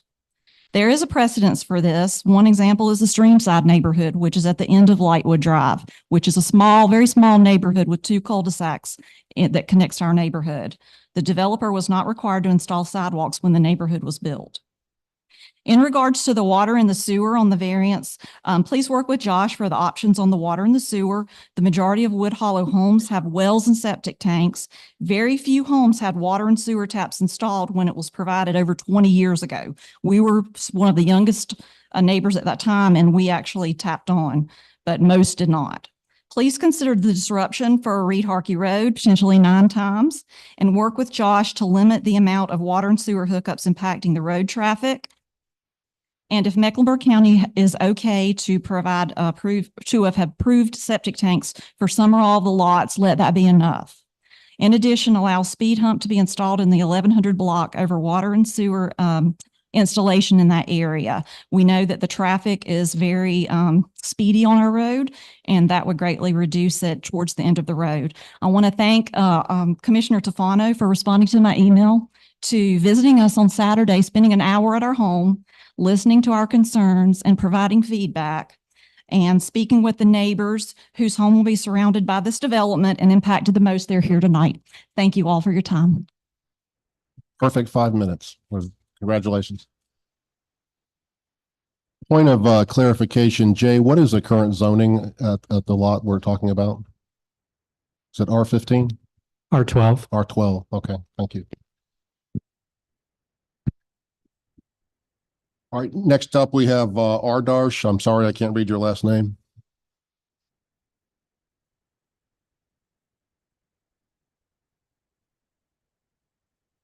I'm sorry? Oh, absolutely. Sure.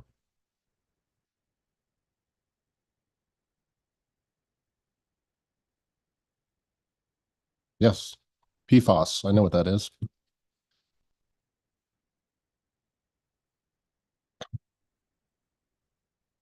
Go ahead, give your name and address, and then tell us about your project here. Good afternoon. I'm Adarsh Lakshmanan, and today I'll be talking about PFAS chemicals. Found in your everyday products, such as nonstick cookware, cosmetics, and waterproof jackets, PFAS chemicals are everywhere. But what if I told you that these seemingly harmless substances could be putting your health at risk? The main concern from PFAS chemicals arises from their ability to seep into our DNA, damage our cells, and cause a plethora of health issues, ranging from lung and kidney cancer to autoimmune damage and heart complications. Furthermore, more than 1/2 of the United States tap water sources are contaminated with PFAS chemicals, and this includes tap water sources from North Carolina as well, meaning the water that you could be drinking right now could be contaminated with deadly PFAS chemicals. But there are solutions to this problem, such as installing a filter, such as an reverse osmosis or an activated carbon filter. Both of these filters are adept at removing PFAS chemicals from the drinking water. But in order to tackle the larger issue, it's important that the government takes action on this issue as well. For example, the government could reduce the amount of PFAS chemicals that are inputted from the environment from different chemical plants, such as the Chemours chemical plant located in Fayetteville, North Carolina, which has been discharging PFAS chemicals for over 4 decades since the 1980s.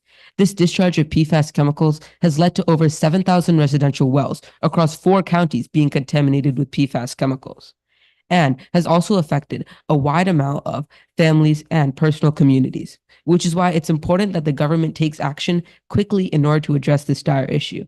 Thank you. That was outstanding. Thank you. Fantastic.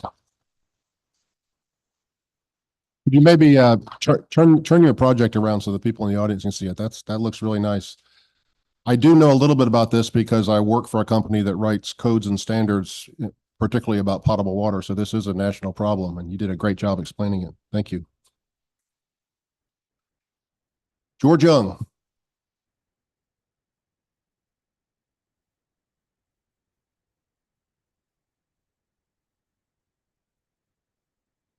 Is this on?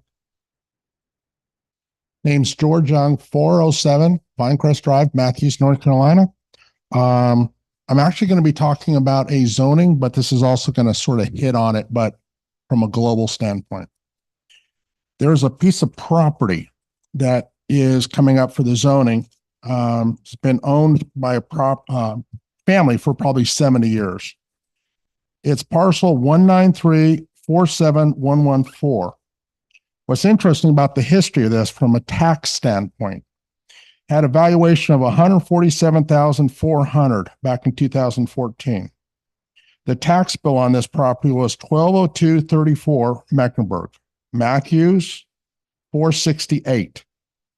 The most recent for 2023, tax assessed value is $741,000. This is in 10 years. Mecklenburg tax on it is $3,505.67. Matthews is $1,974.77. That's a total of $5,480.44. Let's say you were retired living on this property for the last 35 years. Your tax bill is going through the roof. If you had the average Social Security check currently, it's going to be around $21,456 a month. Almost 25% of your fixed income is going to just pay the property tax. The reason I'm raising this issue is the high taxes that are occurring is pushing people out of their homes. Now you may be wondering, well, this is just the county. Well, if you look at this, there's what's called revenue neutral. Last year, Town of Matthews did a 17.5% increase on revenue neutral. The county, 3.5. You go back a couple years ago to, I believe, 2019, again, Mecklenburg County, 3.3%. Town of Matthews, 7.2. We are exceeding dramatically Mecklenburg County. If you look at the total differences, the town of Matthews is 422% over 10 years. 291.6% for Mecklenburg. Now, a big part of that, yes, has to do with the tax evaluation. This property is a nice piece of property, but this is not like at Lake Norman. This is not like downtown on Tryon Street.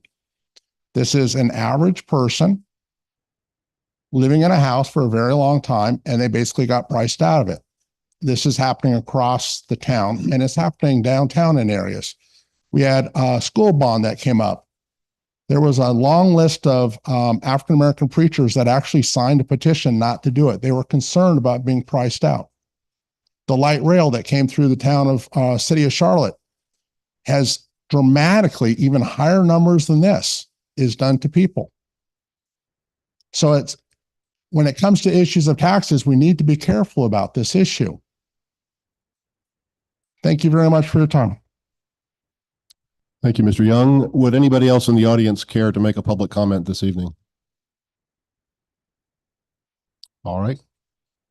Not seeing anyone. Move on to the next agenda item, recess our regular meeting for public hearings on applications to amend the Unified Development Ordinance and Land Use Map of the Town of Matthews. So moved. Motion by Commissioner McCool, second by Commissioner Urban. All in favor?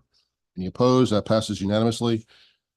Public hearings will be held tonight until 10 p.m. if we need that much time. If any public hearing has not been opened by then, it will be continued to April 8th. I'd like to ask Mr. Camp to introduce our planning board members. Thank you, Mr. Mayor. Here on the first row, we have Lisa Sanchez, our chair, Howie Labner, and I'd like to extend a warm welcome to our new planning board member, or newest rather, Matthew Idle. Thank you, Matthew, for joining us. On the second row, Doug Rose, our vice chair, Tom Dorsey, and finally our youth voice, Julia Sadowski. Thank you. Thank you.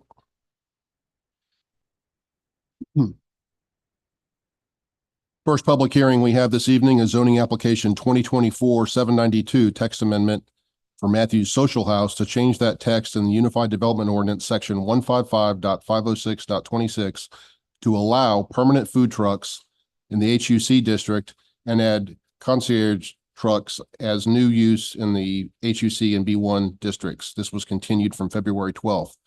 Mr. Holman. Thank you, Mayor. Right. So just to kind of reiterate from the last meeting, I guess we didn't really have too much, or we had a lot of direction to go on. Since then, we've kind of narrowed it down a little bit with the applicant. So the applicant is looking at limiting these types of food truck uses to restaurants, lounges, and nightclubs without drive-throughs, as well as alcohol and alcoholic beverage, wine and beer production and sales as a land use. So those would be allowed in the B1 and the H1C district. As well, we're looking at potentially proposing conditions for the B1 district so that these would be required to be as part of a conditional site plan that would be approved by the Board of Commissioners, as well as additionally doing some type of like outdoor seating area requirement in the HUC district, and then looking at the health department, any restrictions or concerns that they might have for that as well. In regards to concierge kitchens, utility connections, things of that nature. Are there any questions from the board? How many of these food trucks could this conceivably allow? Do we have any idea?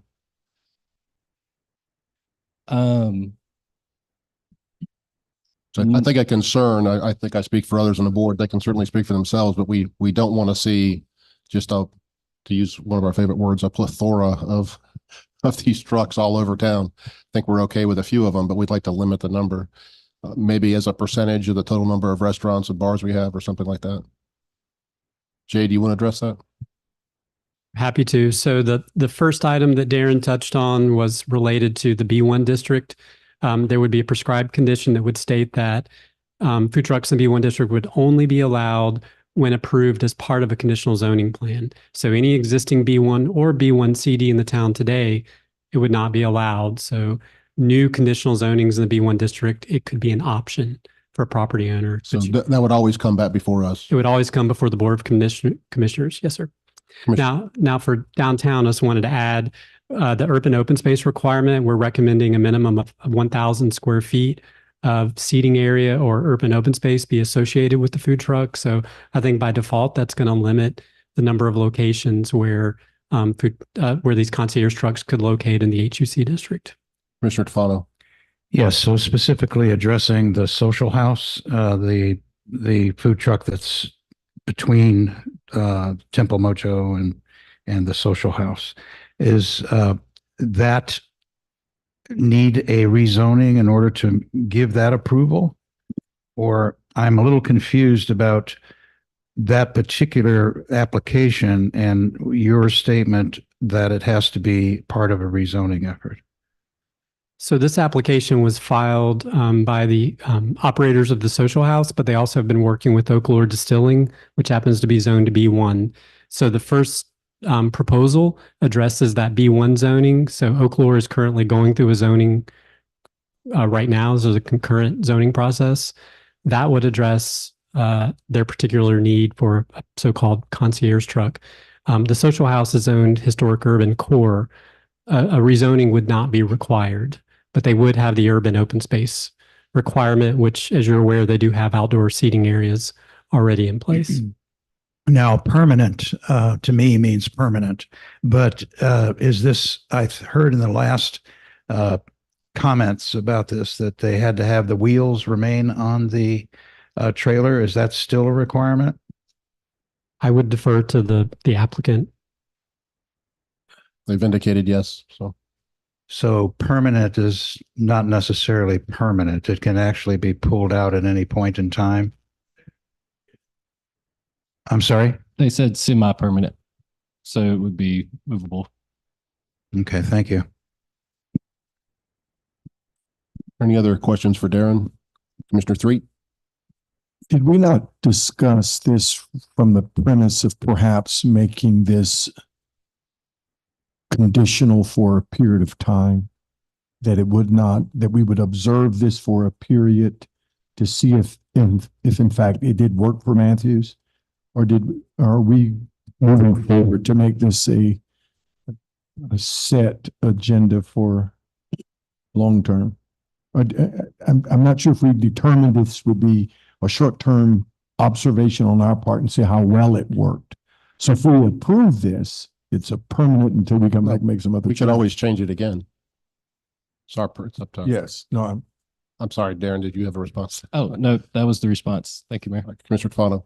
Yes, as part of the approval for this, for a particular food truck, is there any contingent upon the approval or acceptance of businesses within a certain foot radius of that food truck?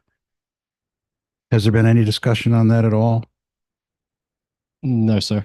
Because I have been receiving comments from neighboring businesses about the unfairness of placing a food truck in the vicinity and competing on menu items for someone who has invested much money and time and effort to put in a full-scale kitchen. I want to preface my statement with, I think food trucks have their place, and I'm not necessarily opposed to them, but I think it's important that we take other businesses into consideration when we're talking about this. So I know when we're rezoning, we have to talk with people within a certain number of feet of that rezoning applicant.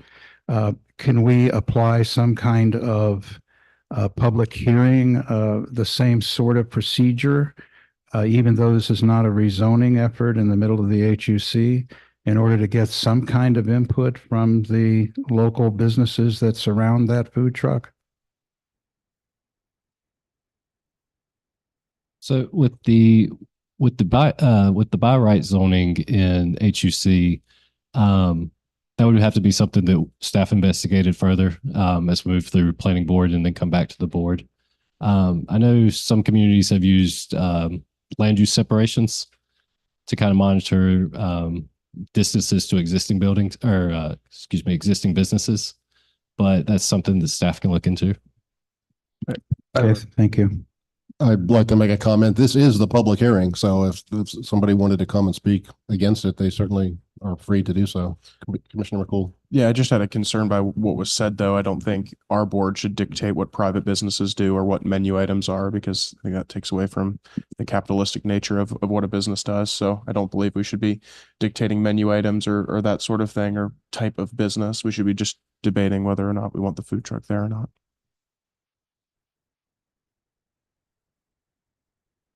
Do the applicants wish to make a presentation, or you good? Is there any other further comment from the Board of Commissioners? Commissioner Urban? So we take the comments that he made previously as his sort of statement, the petitioner. Okay. So I'm just going to go through a litany of things. Some things have already been discussed. And I know John and Mr. Mayor, you and I have talked about not in the B1, but now what I'm hearing is the B1 would be subject to a conditional approval. So we could vote that up or down. So that might be okay. Just for public consumption. I don't honestly like the generator idea. I know there's a lot of quiet generators, but I also don't want to impede upon a neighbor or an adjacent business to listen to a generator. And part of this program is that it could be attached to permanent power or temporary power for the associated business. Leon mentioned the trial period. I had that written down. I thought that was sort of a good statement. I'm stuck here because we just don't have enough heads on beds in critical mass like other locations in this country that can thrive on food trucks. So I'm a little leery about food trucks sort of overwhelming the landscape in Matthews. We're not in Greenville, South Carolina. We're definitely not in Austin, Texas, from that aspect of it. So, I think that maybe there could be, and John mentioned this, and we talked about this before, is a ratio or a percentage of food trucks scaled against full service restaurants and dining establishments. That way there's a parity of, 10, 15, 20%, whatever that number is, that keeps in flux. I can't help that maybe restaurants go out of business, should sort of be grandfathered, but I really don't want to sort of see what now is a balance of restaurants to food trucks ends up like this. And it puts full service restaurants to a disadvantage. Now, I will say, though, the argument about food trucks taking away business from full services, that's a tough call because they're different things. Some people like to go and sit down, full service, that kind of thing. A food truck, a foodie, so to speak, they like food trucks for certain reasons. So they kind of coexist, but I'm looking at the higher level conversation about every time I turn a corner, there's a food truck. And we talk about the small town feel.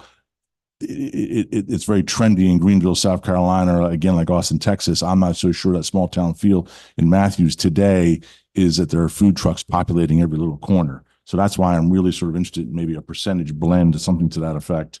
Because I don't want to overwhelm what has been a constant feedback from everything we talk about the look and feel of the downtown HUC from that aspect of it. And then I don't think I like the J's minimum 1,000 square foot open space. That's a good idea because that guarantees some limitation on where it can be utilized. And that is all I have. Thank you. Darren, isn't there already a prohibition on using the loud generators? I thought we talked about that last time. It's in the proposal that we would use the quieter generators. Okay, so you're just making Commissioner Urban, you're making the comment that what is quiet. Yeah. Can I ask the applicant, does the truck currently have a generator or is it hardwired? Oh. He said it was plugged into the building and it has a silent running generator. Okay. Commissioner Tufano. Yes, and I agree in most part with Commissioner Urban's comments. I have a little bit of reservation about having some kind of percentage of the businesses downtown with respect to the permanent versus the food truck. I think that sounds like limiting the number of licenses that we might have for a particular area, and it may not be fair, I guess is a good word, to any other businesses that might want to come into the area.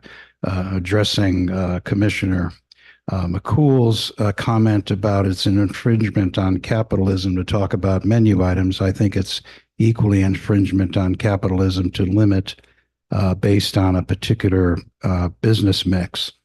So this is a difficult question, and I think there's a definite need for food trucks. They have their place. I've enjoyed them myself many times. It's just that I think we just need to carry on this conversation a little bit more, in a little bit more depth. We can ask Commissioner Tufano, what information do you think is lacking that we would need to continue this? At the top of my head right now, I don't have, it's almost like as we're talking, like Commissioner Urban, Commissioner Threet are coming up with great ideas as we're talking. I think we just need more conversation. I really don't feel as though we're ready, at least I'm not ready to start having some kind of permanent direction in my thought based on what I've heard so far. I think the one question that came up about the other businesses, that each of them or in the surrounding area having some sense of access to speak into this matter to help us to understand the impact it would have on the surrounding restaurants in that area. I think that would help me, and certainly that's one of those questions that I think I don't know if we've given that enough voice, and I know this is the public hearing, perhaps they were aware or did not know this was an opportunity to speak toward that, but I think that would help me to understand the impact, because once we do this, then we live with whatever good and bad it may bring. So I just want to make sure that we've done everything we can to be fair and to the businesses that presently are serving our community. Jay or Darren, this current truck is allowed to continue to operate until we make a decision. So Commissioner Tufano, would you like to make a motion to continue? I would. I'd like to make a motion to continue this item until the next, as a matter of fact, can we give it, is it inappropriate to give it an entire month to delay? Would be to our April 8th meeting. Okay. So I'd like to continue this open hearing, this public hearing for this zoning application 2024-792 until the April 8th meeting. Second. I have a motion in a second. I do want to make one comment. I have talked to a few of the other restaurants and bars downtown, and none of them that I spoke to had an issue with the food trucks. And I think in this particular case, you have a brick and mortar restaurant that's actually providing the food for the food truck. So they certainly are not in opposition, but certainly respect your opinion to continue to look at that and get more feedback. Commissioner Urban. So I don't want to bring undue burden on staff, but I'm going to put an undue burden on staff. Is there a way, Jay and Darren, you can triage the downtown HUC to look at potential properties with the 1,000-foot minimum requirements to sort of vet that? Because if you come back and say there's 30, I'm going to come back and say, I want to see limits. If you come back and say there's 5, that's a different conversation. We can do that. Thank you. Okay, we have a motion by Commissioner Tufano, a second. I'm sorry, do you want to take any public comment before you make your motion? Sure. Anybody on the planning board wish to have any questions for comments for Darren? Anybody in the audience tonight want to speak in favor or against this public hearing? Mr. Young?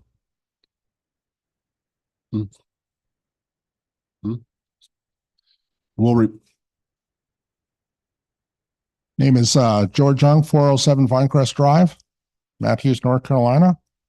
My my concern with this, just with what is been submitted, is I would say no.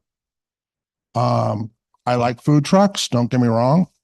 I think there's honestly, some unfair competition to other businesses. At the same time, I completely understand local businesses downtown that are trying to make this work. There's challenges. You have small lots.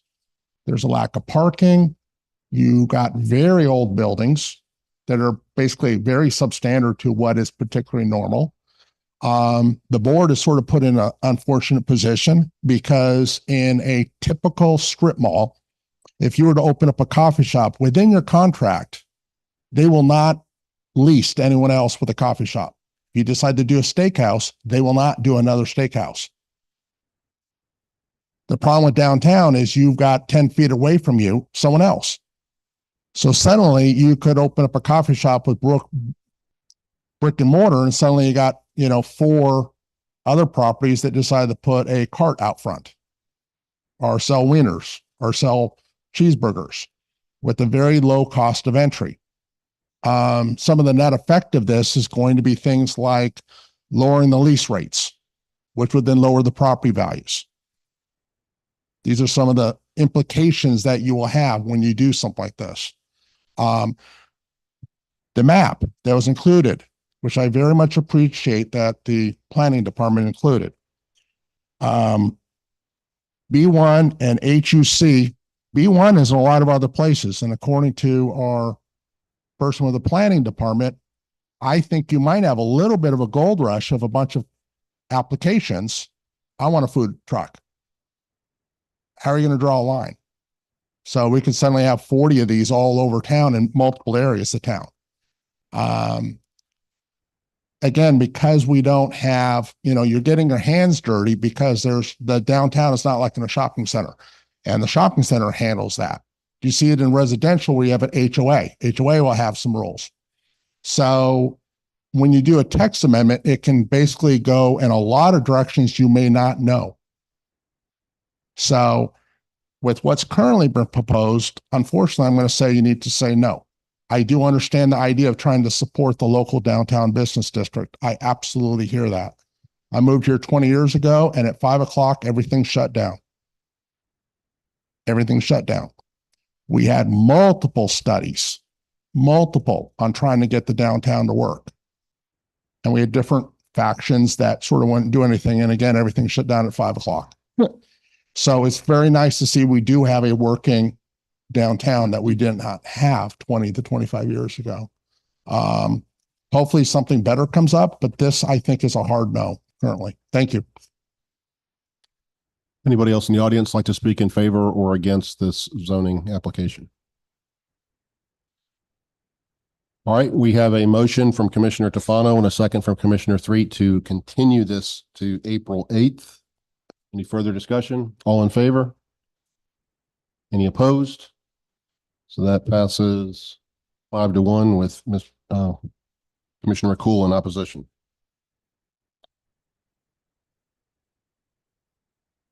Move on to the next zoning item, zoning application 2024-793, Covenant Day School, to change the zoning classification from R20 to RICD on that certain parcel owned by Covenant Day School, designated as 2030 Pleasant Hill Drive and further designated as tax parcel 213-011-22. Mr. Will. Thank you, Mr. Mayor. Good evening. Good evening, Mayor Pro Tem, members of the board. We have request before us. Request is 2024-793. Covenant Day School is the property owner, and they are requesting a change in zoning from R20 to RICD. And I think I've got the controller. Okay, great. Thank you. So this is the location. It's actually, the address is 2030 Pleasant Hill Drive, but it's also along Matthews Township Parkway. The existing zoning is R20, as I mentioned, and they're proposing to move to RICD, which the rest of the church is RI, and some of the school is RICD already. The existing use of the site currently contains multiple tennis courts and some parking. Their proposed use is the same plus a maintenance building and additional parking. So this is an overall aerial of the site. The project area, you can see there's the tennis courts, there's a pavilion, and actually where the star is, I think there's a restroom facility. Across Pleasant Covenant Church Lane is the church, and some of the school property is there. This is just a view from Matthews Township Parkway. You can see the tennis courts through the trees. The project area is 3.85 acres. As I mentioned, it's currently developed with tennis courts, a restroom facility, and a parking area. There are no previous zoning actions on this parcel, as it is still it's zoned R20. And this is a little hard to see, and that's a staff comment for later, but this is the proposed site plan. These are existing tennis courts, and this is the proposed maintenance facility, and additional increase in parking spaces here. This is some conceptual renderings that the applicant has provided. And as you can see, there's campus president architecture. The maintenance building will look similar to other buildings on the campus of Covenant Day Church and School. Can I ask you a question? Yeah, absolutely. Is there already buildings, or there? I feel like there's some sort of storage containers or something on this site. There are. I'm going to go back a couple slides. Yeah, There's some storage containers. I'm going to let the applicant explain what those are for. Those are not actually, the maintenance building will be replacing those, but they're used for another purpose. I guess that leads to my question. This is for you. Is that out of compliance currently with the zoning, those being there, or am I mistaken? They are, they're temporary, to be honest. And Okay. I think we'll get some clarity from the applicant as to what their uses Are they as for. temporary as a CMS school trailer? Because that's not usually very temporary. Yeah, no, those are not temporary. Okay. Learning appreciate it. Learning cottage. Learning cottage. Okay. Okay. No, I'll get some more clarification from the applicant, because I noticed that too when I was putting together my presentation. I'm not going to read these, but these are some of the zoning notes, rezoning notes that are on the plan. The permitted uses and restrictions are the site will be used for recreation and maintenance facilities only. Those are the two limited uses allowed for this rezoning. There's architectural design standards. And then the first one is basically rezoning plan is intended to reflect maximum development rights, building envelopes. It's sort of a standard rezoning language note that we have. No TIA is required as this development falls below the TIA threshold. However, in the plan, you can see the future widening of Highway 51 will impact this parcel. There is the future highway right of way. It doesn't impact any of the proposed new development. The building is significantly out of the way down in this area. Okay. The proposed development of the new building triggered this rezoning. They could keep doing business as usual, but the change with addition of the maintenance facility would require a change in zoning to RICD to match the rest of the campus. As I noted earlier, the revised site plan is a little difficult to read and it's lightly drawn. So future submittals, staff will work with the applicant to make sure we can review so that will be darker and easier to review. There are no other staff comments and outstanding issues. I'd be happy to take any questions at this time, or the applicant is here as well. Commissioner Tufano. Yes, this may be for the applicant, but I'll start with you. What is the sight line to this building from the highway? Is it the topography? Is it down from the level of the highway? It is let me, Let me get to the point of the question. Is Okay, this, that's what is the appearance going to be from passerbys?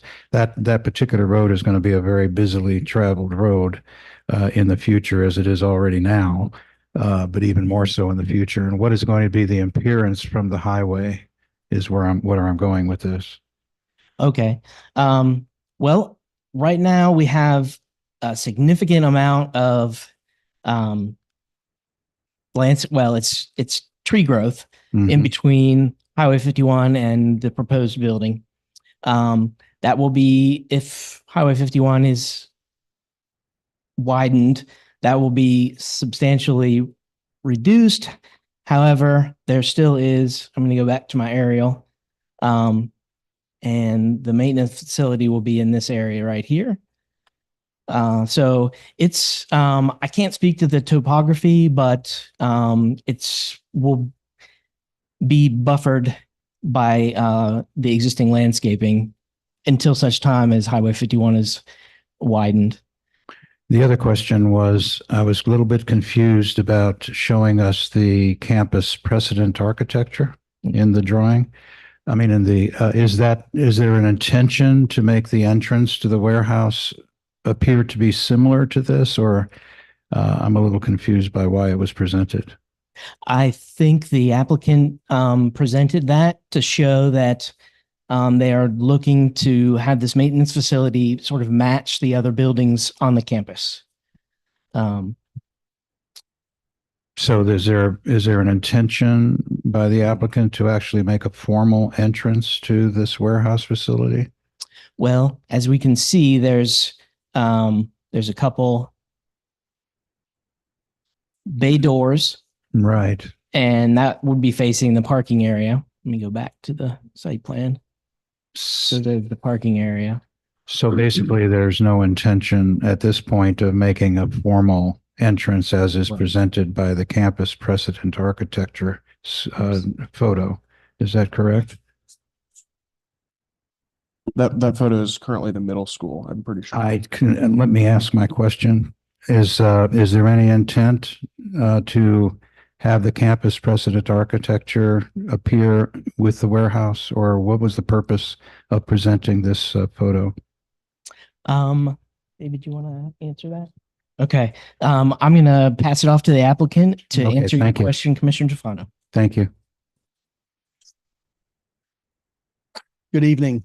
David Powlin, 615 South College Street, Charlotte, North Carolina, representing the owner. So the purpose of this image, and it just happened to be of the entrance to the school, is to say that the building architecture itself will have the white block about 3 feet high around the entire perimeter. And then above that, this is actually a metal building, but it will be painted to look like the brick of the building itself. So it's going to be consistent with the design of the other buildings on campus. It's not going to have a big entrance to it. It will have 2 overhead doors, as Rob pointed out. And I do want to make one clarification to something that Rob said. The little building that's currently existing is just a storage shed. This building will actually have restrooms that will serve the tennis courts. So the building elevation you see with the 2 doors, that will be to 2 restrooms that can be accessed from the outside. And then there will be a separate restroom inside the building that can only be accessed by staff. Are there restrooms there currently? There are not. Okay. Thank you for that clarification. Certainly. Right.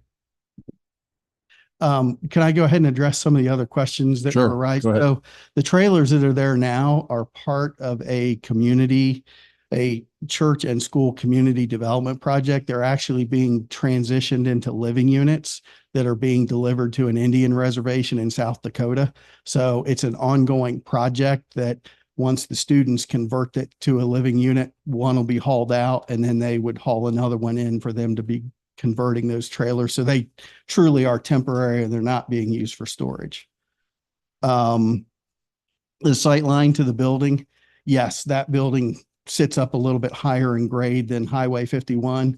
But again, it's a 1-story building, and the architecture is going to, it's not just going to look like a metal building. The architecture will look very nice from the road.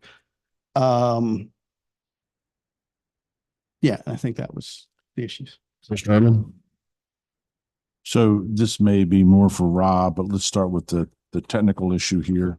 Is the permitted uses and restrictions as indicated on the rezoning notes the only uses, and you're going to strike every other permitted by right uses under the RI. So when we go, it's going to say recreation and maintenance facilities and incidental uses only. Everything else is stricken.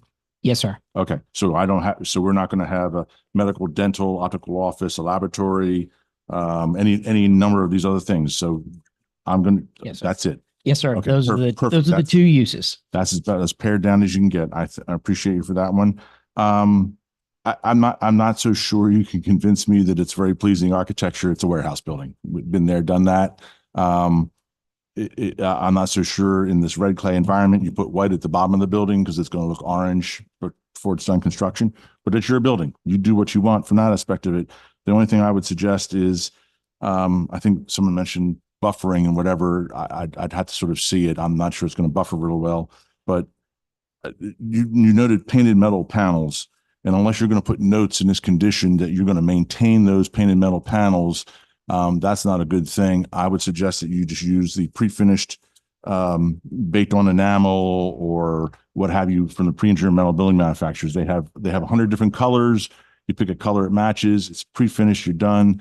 Otherwise, if you're going to paint those things as it indicates, I'm going to want a note in there that says, hey, you're going to go out there every year and touch it up. No, it's pre-engineered and it'll be It's a pre-finished engineered metal panel. Okay. Thank you. Any other questions or comments from our board? Jay? Yes, wanted to make a clarification on the concerns about screening. We heard from 51, the highway overlay buffer also is in effect. And so the site plan should acknowledge a setback based on that future right of way. So we want to ensure that we still have that 30-foot tree save once the 51 widening project's in place. Any questions from the planning board? Would anybody in the audience like to speak in favor or against this zoning application? All right, seeing none, we can close this public hearing and it'll come back to us on April 8th for a vote. I'll make a motion that we reconvene our regular meeting. Second. Motion by Commissioner McCool, second by Commissioner Urban. Can I just get a tape that says that? All in favor? All opposed? Thank you. That passes unanimously. Move on to the planning board report from Chair Howard Labner. Good evening, Mayor, Commissioners, staff. Our meeting of February 27th, 2024 resulted in our hearing 5 different items. I'll go through them. One of them is procedurally complicated but factually simple. But when we get there, I'll try and break it down as Mr. Bowie was kind enough to explain it to me. The first is zoning application 2023-787 for the Matthews Animal Clinic to change the zoning from R-20 to B1 conditional district on that certain property designated as 10,600 Monroe Road and further being designated as tax parcel 213-012-38 to allow for veterinary clinic use. The members of the planning board reviewed the updated site plan, which had a few changes after the public hearing. Tree save area, landscape buffers, sand filter, stormwater dry pond, and limited uses proposed by the applicant. Members of the planning board unanimously recommended approval of rezoning application 2023-787, subject to removing any use that may require permits issued by the Department of Environmental Control and adding a requirement that future building elevation approvals be approved by the Board of Commissioners. The request was found to be consistent with the land use plan because it brings the property into closer alignment with Monroe Road small area plan by providing additional commercial space. The rezoning was found to be reasonable because it provides a future building area closer to the street. The second matter was zoning application 2023-791, a text amendment sought by Mr. and Mrs. Gracie to change the text in the Unified Development Code section 155.506.1 to allow 2 non-resident employees to work in a home-based business. When the proposal came to us, it had been amended to only seek 1 additional employee to work in the home-based business. The amended request was consistent with 3 surrounding communities at 1 additional employee, and that included Mint Hill, Stallings, and Huntersville. There are a number of towns that do not allow any employees in home-based business. It's a mixed bag. We discussed the concerns of parking and the potential for increased neighborhood traffic, as this will be available all across town. A motion was made to deny the request, not to approve it, but to deny it. There was a 3-3 vote on that. Mr. Rose, Mr. Huzar, and I voted in effect against denying the 1-car change. Because the motion was made to deny, and it's a 3-3 vote, as Mr. Bowie explained, we had a discussion. That means that there is no recommendation that's being made to you by the planning board. Had it been a motion to approve and went 3-3, it would have been treated as a denial, just so you understand the procedures, because it took us a while to straighten this out, and we apologize for that. The third matter was zoning application 2023-789, a text amendment to change the text in the Unified Development Ordinance, section 155.608.8, subsection F, to amend construction signage. The planning board recommended the approval of application 2023-789. The request was found to be consistent with the land use plan in that it kept the ordinance up to date with the change to the state statutes.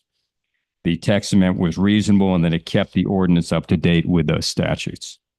The fourth matter was zoning application 2023-790, also a text amendment to change the text in the Unified Development Ordinance section 155.608, subsection F, to allow the payment in lieu of constructing a sidewalk as required under the current rules.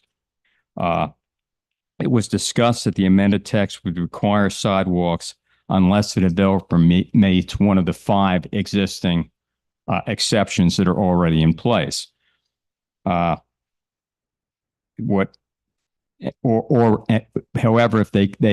if with this change, they would then be allowed either to request a public variance to avoid it altogether, as we have now, or also add in an option of asking or taking a fee in lieu in return for not creating the sidewalk.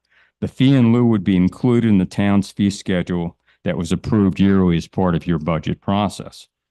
The motion to recommend approval passed unanimously. The text amendment was found to be consistent with the land use plan in that it supports a more walkable community by providing a fund for future sidewalk improvements. The text amendment was reasonable in that it still allowed the ability of developers to request relief from the requirement to build the sidewalk. In effect, it added one other potential option for a developer. The last matter was an administrative amendment related to the K-Pot Korean barbecue and hot pot. The request to allow placement of a sign in a conditional district located at 9609 East Independence Boulevard, Suite P, and further being designated as tax parcel 193-303-09. The planning board unanimously approved an administrative amendment for the K-Pot barbecue and hot pot sign in the conditionally zoned Windsor Square Shopping Center. The administrative amendment was found to be consistent with the land use plan as it promoted non-residential destination-based land uses along US 74. The zoning application was reasonable in that the proposed zoning changes did not significantly impact the intent of the original zoning. And those were the 5 matters that we dealt with. Thank you. Any questions for Mr. Labner? Thank you, sir. So we'll move on to the first item, the administrative amendment for Barley Matthews mixed use. This was continued from February 12th. Jay, you gonna take this?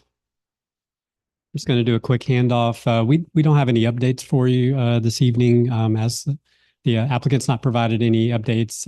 We did receive updated notes just this morning. We haven't had a chance to fully address those.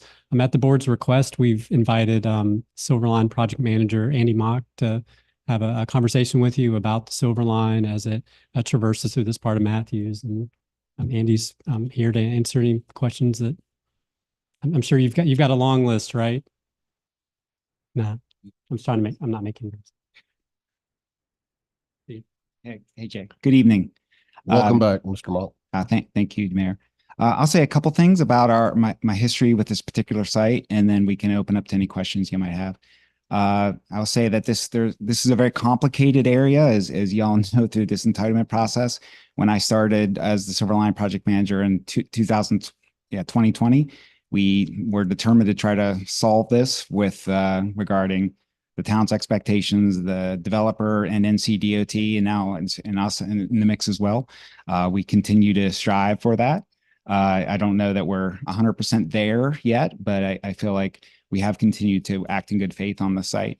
So initially the site, and this was back to the initial administrative amendment, which was before my time in 2017, I believe. The Silverline was planned to be somehow in the middle of IPP. Really, no real engineering eye on it. It was just, I think that was like the gut of where it could be without a lot of planning. When we started the engineering and environmental work, we decided to push the alignment to the, I guess it's more of the east of the site, through the site and through one of the parking lots. We felt like that gave us a lot more certainty, because one of the things that's very concerning to the Silverline alignment is the ultimate design, vision, and implementation of Independence Point Parkway, with really no certainty of how that's going to get done. Afterwards, we worked with the developer and the town staff, and at their request, we moved the alignment to what's shown in the most recent concepts for the developer, which is more on the west side of Independence Point Parkway. Certainly lots of challenges across the board for everybody on the site, lots of grade and topography. I thought it might be good to show one of our recent engineering drawings. I don't know, Jay, do you have that profile? And because I think we all went into this with an expectation. I think everybody was shooting for more of an ACT grade, kind of flat, nice platform like you see in South End or Center City, where it's very accessible. I think everybody wants that, including the developer, the town, as well as us, to have good pedestrian access and to our stations across a pedestrian-friendly Independence Point Parkway. That's kind of the vision we were shooting for. I think we're pushing through the entitlements and coordination with the developer to try to get Independence Point Parkway brought up to the same elevation or a similar elevation as the Link Silverline. Folks might know that Silverline light rail geometry requirements are very rigid. We can't go up or down or curve really fast. Roads can change a lot faster than we can. So we were working through the developer to try to get Independence Point Parkway very proximate to the Silverline so that we could have that pedestrian access that we were all shooting for. So in recent conversations, and as we progressed our engineering, it became apparent the difference in grade between the Silverline and existing ground, or in theory, where Independence Point Parkway may be. Okay, no problem.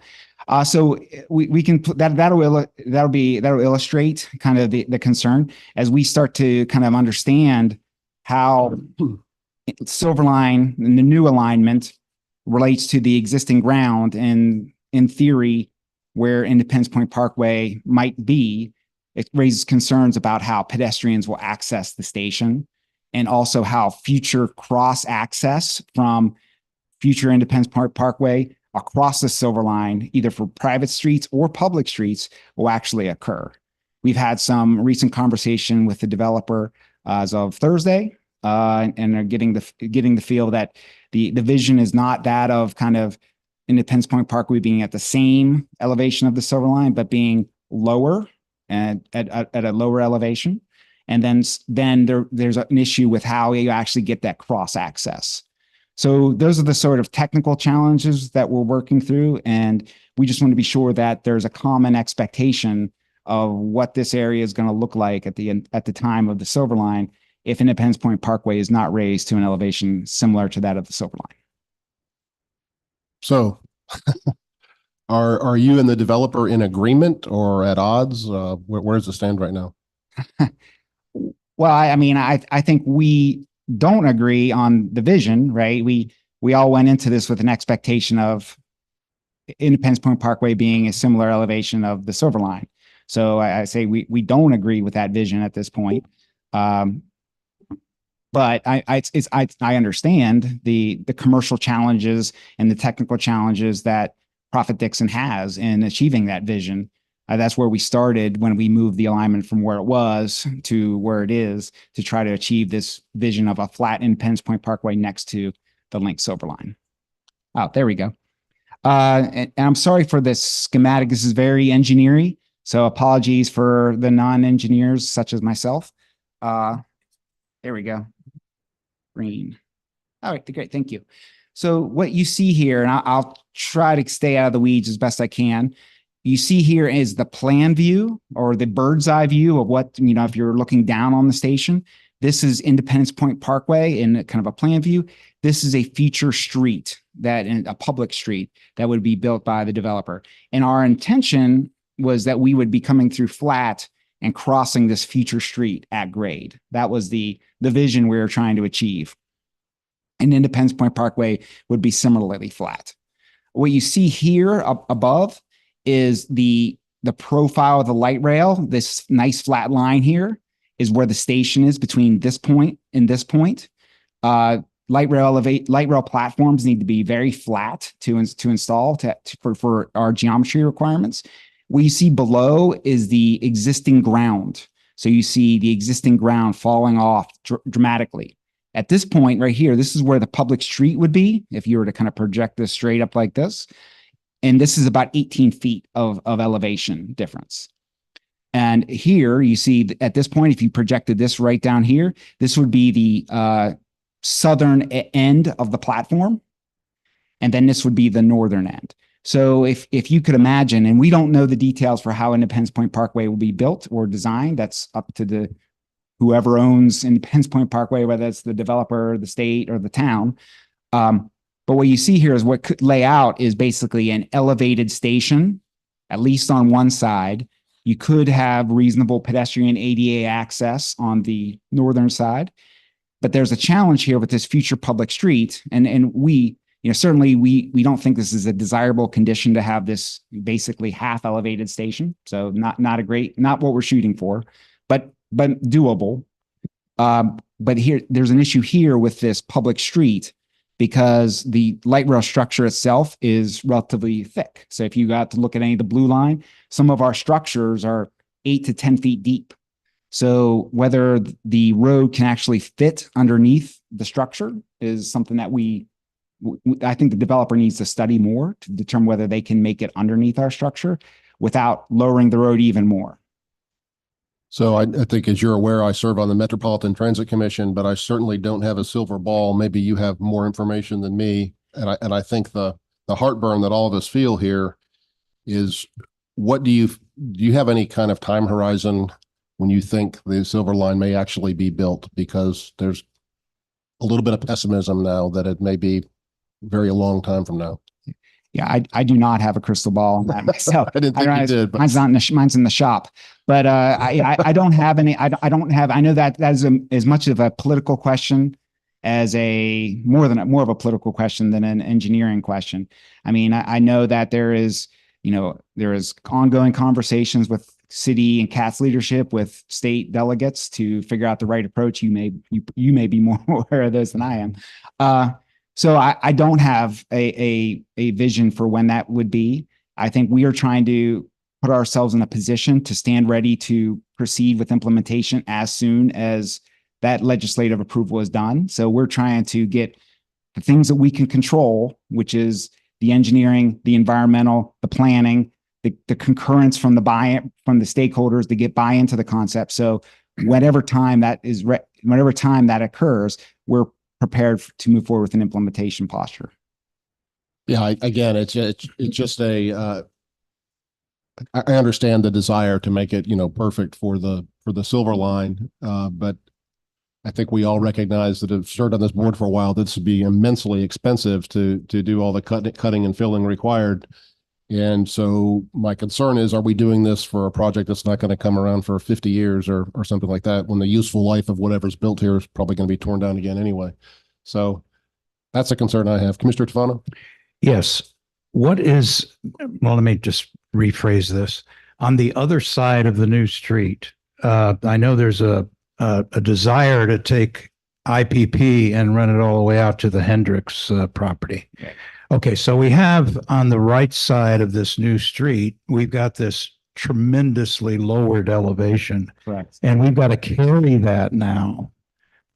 We desire to go out to the Hendrick property. We've got to carry that all the way out, which means that this rail line is going to have to be elevated the entire time. That's correct. Okay. Now, when the applicant was here, there was a lot of discussion about a pond that was going to be right at the very end of this line. And about moving that pond and restructuring the size of that pond, et cetera, et cetera. So can you shed some light on that as well? I'll do my best. There is an existing detention pond or sediment basin at this location. My understanding is for the applicant to build out that they will have to expand that site. One of the concerns that we've raised is that depending on the timing, and all these development projects are chicken and egg, depending on the timing, we would have to take that detention pond and remove it and replace it or relocate it to its ultimate vision, wherever that is, or that would have to be done by someone. So a concern about the timing of this chicken and egg type of thing is that existing infrastructure that is there. We certainly do not want to be in a position where we're taking out legally and regulatory required infrastructure and not having a home to put it. There's no, we need to make sure that if there's regulatory required infrastructure there, that it can be relocated in such a way that we don't want to condemn a building to build a pond, right? That's the opposite of what we're trying to achieve. So that's what I know about it, that this pond exists and it needs to be expanded. I know that petitioner is working through some language to potentially come up with some notes that might address that. But I think there's ways that you can handle new things that are included in the reservation area. And there's different ways that those can be treated. And we don't want any regulatory required infrastructure within that we would have to relocate or put people out of compliance on. But that existing basin that is there, there's nothing to be done about that other than, depending on the timing of things, ultimately, we would like it to be moved before the Silver Line to wherever it ultimately is to be located, so that we aren't in a position of having to put, a development out of compliance. Okay, one last question. So if we take this and project it out to the Hendrick property, that topography that's dropping down, is that continue a decline as it goes toward the Hendrick property, or does it level out? It kind of I should have brought my other profile sheets, but it kind of levels out over here to the right of the page, kind of bumps along as you go towards the park and to the town property. So yeah.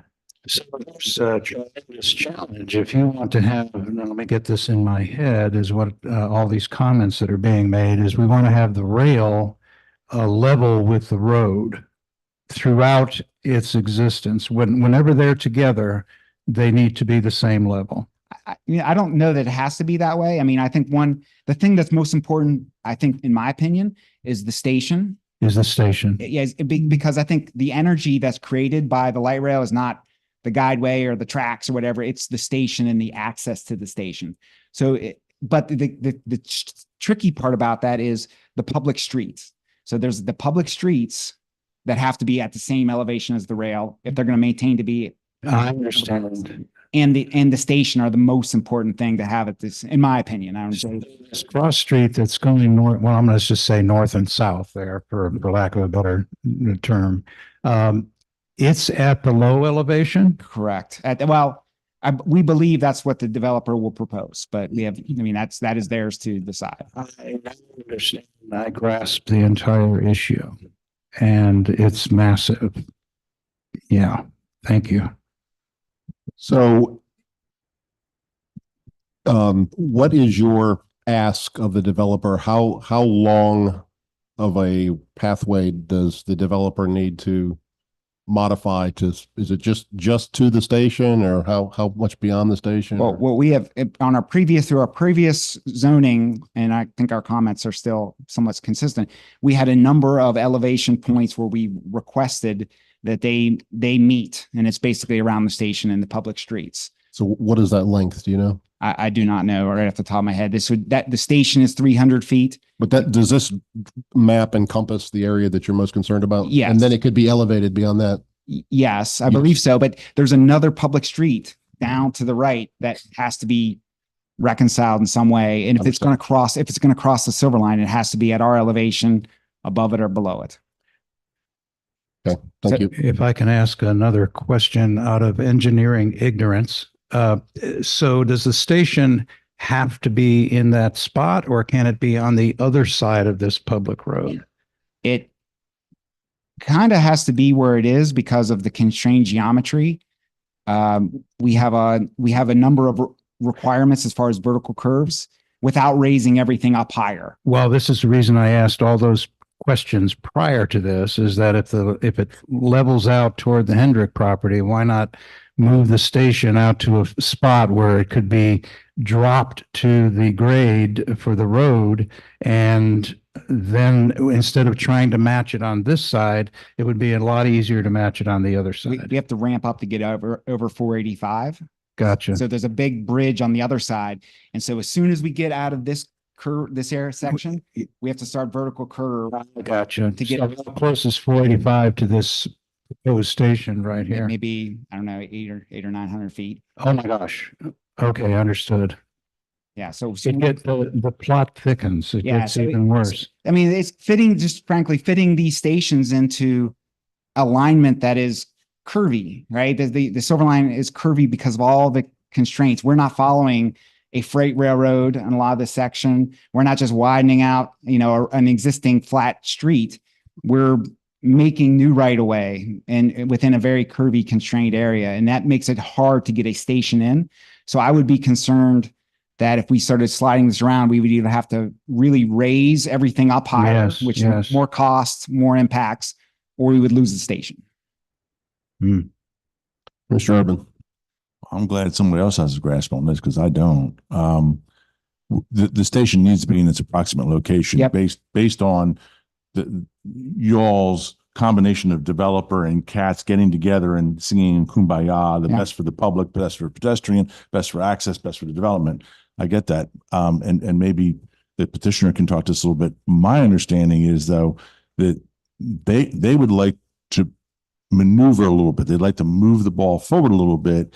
And this reservation is causing a delay in making those decisions. So my problem is that everything they came back to us said, we need to do some temporary improvements. They're not physical building improvements, but they're in the reservation area.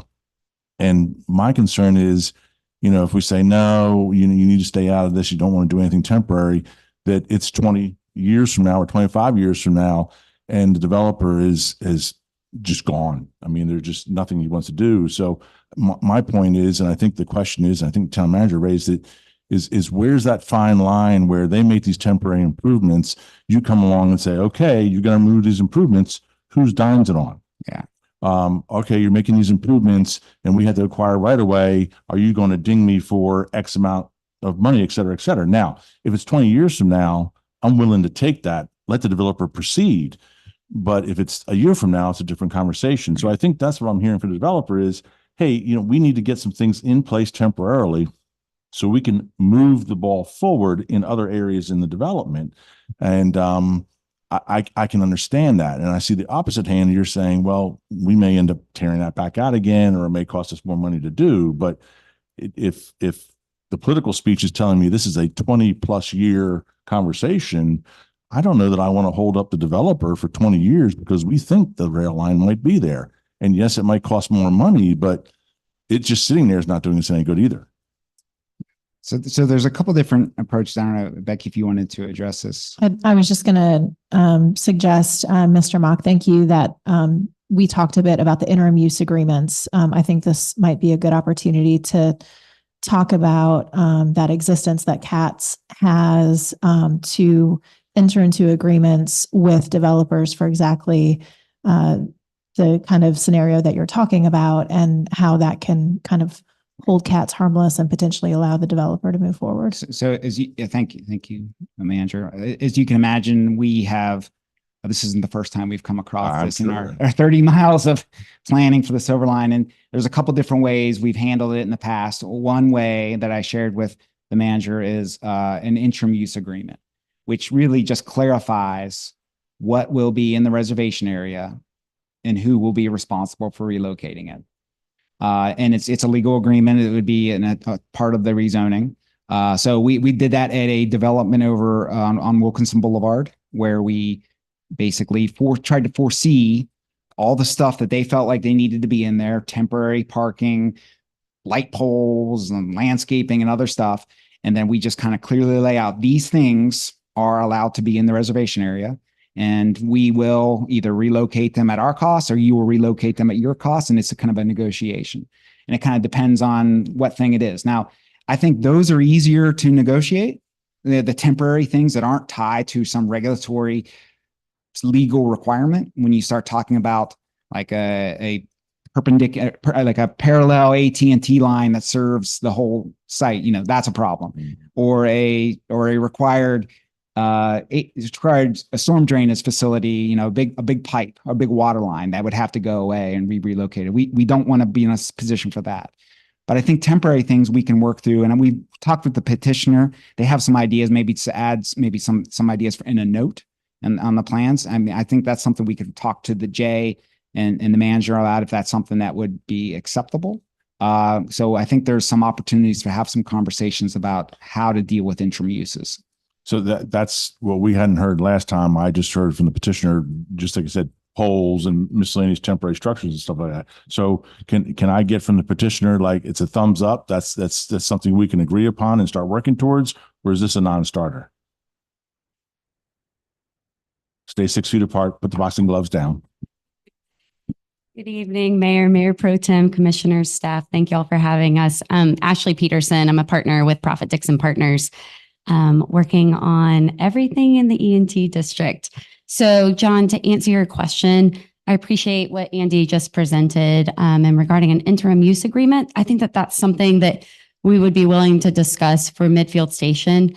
And it's really hard for us because I know you see our firm's name and you see our faces for both the Matthews Mixed Use Administrative Amendment and Midfield Station. And overall, those are very intertwined.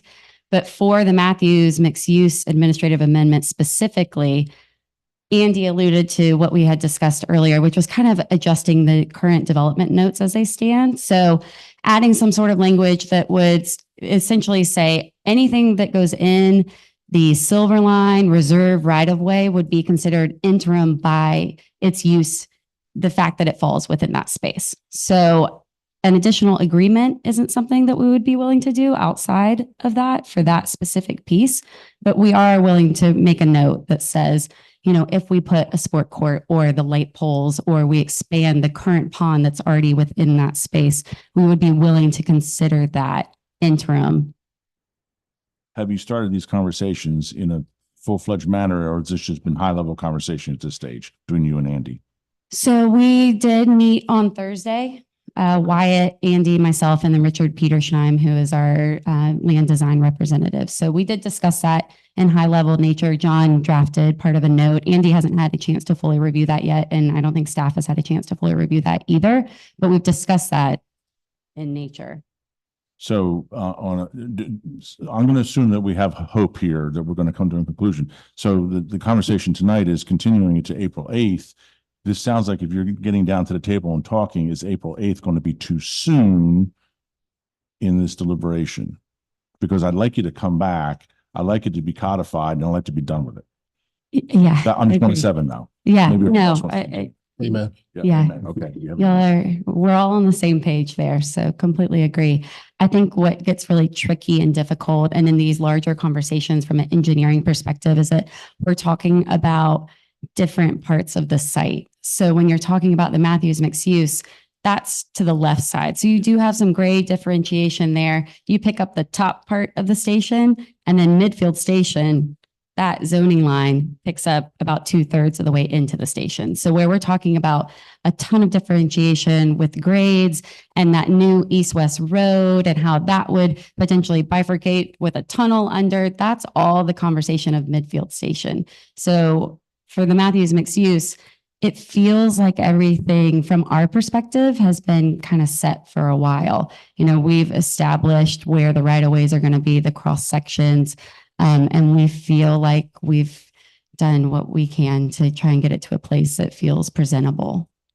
Well, I mean, I just don't want you, I don't want to waste my time. You come back every month, we have these deliberations, and I'm more than happy to have a 5:30 and you're all sort of talking about the high-low points. I do appreciate Andy coming to the table tonight and talking these things through. At least I feel better. You're both in the room. Yeah. Okay. And it sounds like we can get someplace.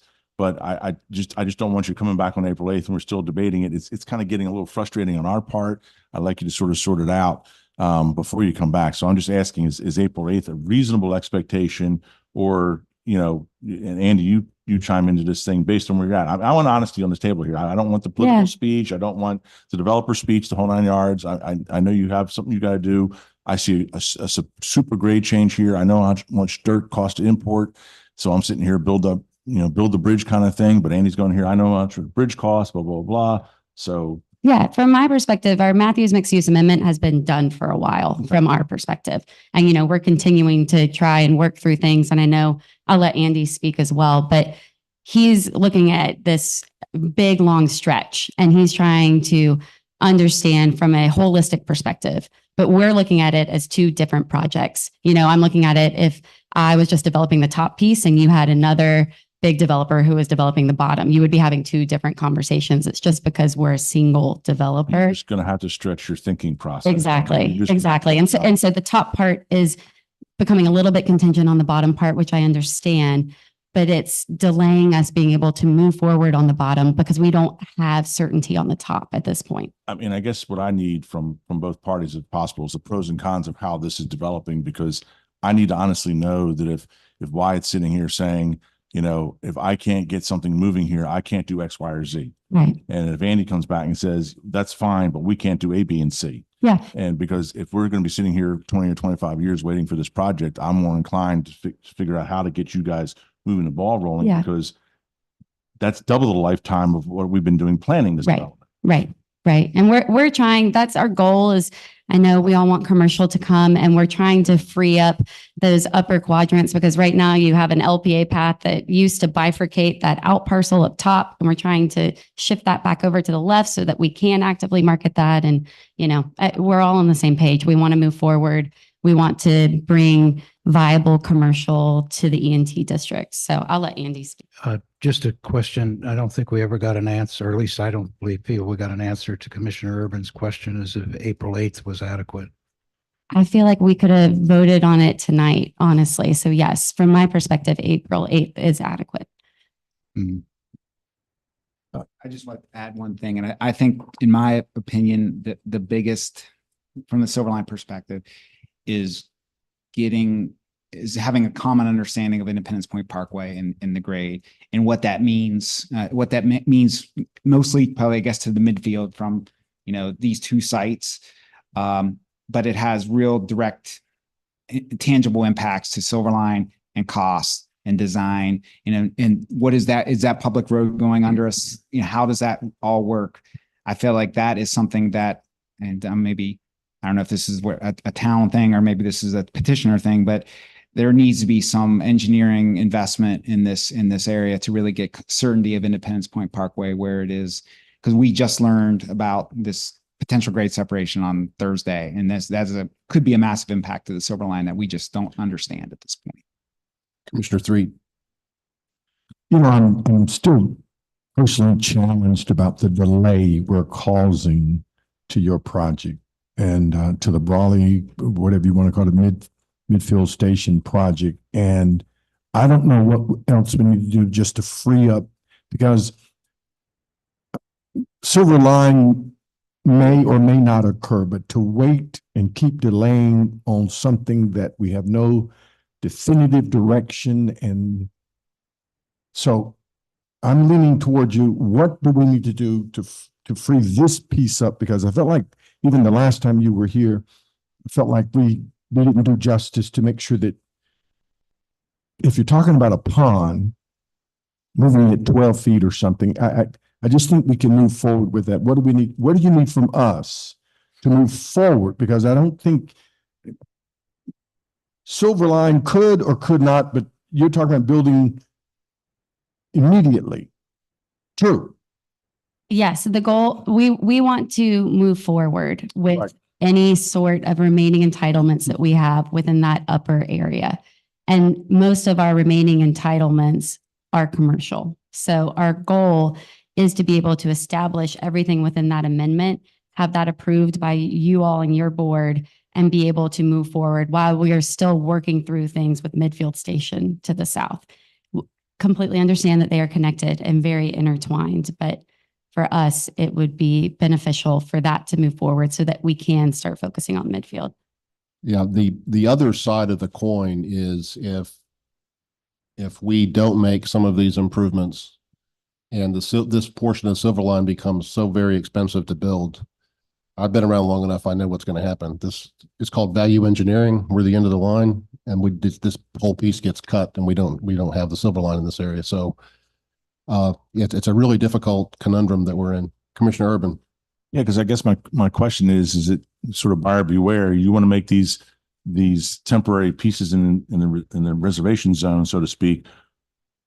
My immediate reaction is, well, if it's on your dime and moving forward, you'll take care of it later, then I think Andy'd be a happy camper.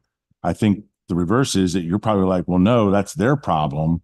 And so I think that's the real, if tonight you said, we're putting a temporary pond in, we know we're going to relocate it someday so we can move the ball forward, we'll take care of it. That's grand. I mean, I think we could see that, but I think the reverse is the problem is Andy's like, I don't want to be paying for this thing, but in the same vein is I don't want to be holding you up for 20 years from that aspect of it. What were you going to say? Good evening. So I think we can talk to Andy about those. I'm John Carmichael, by the way, with Prophet Dixon, but I think we can talk to Andy about those temporary uses as Ashley was referring to. But the thing that concerns me a little bit, and I understand Andy's point, is were you saying, Andy, that the engineering needs to be done on that cross street before the amendment could be approved?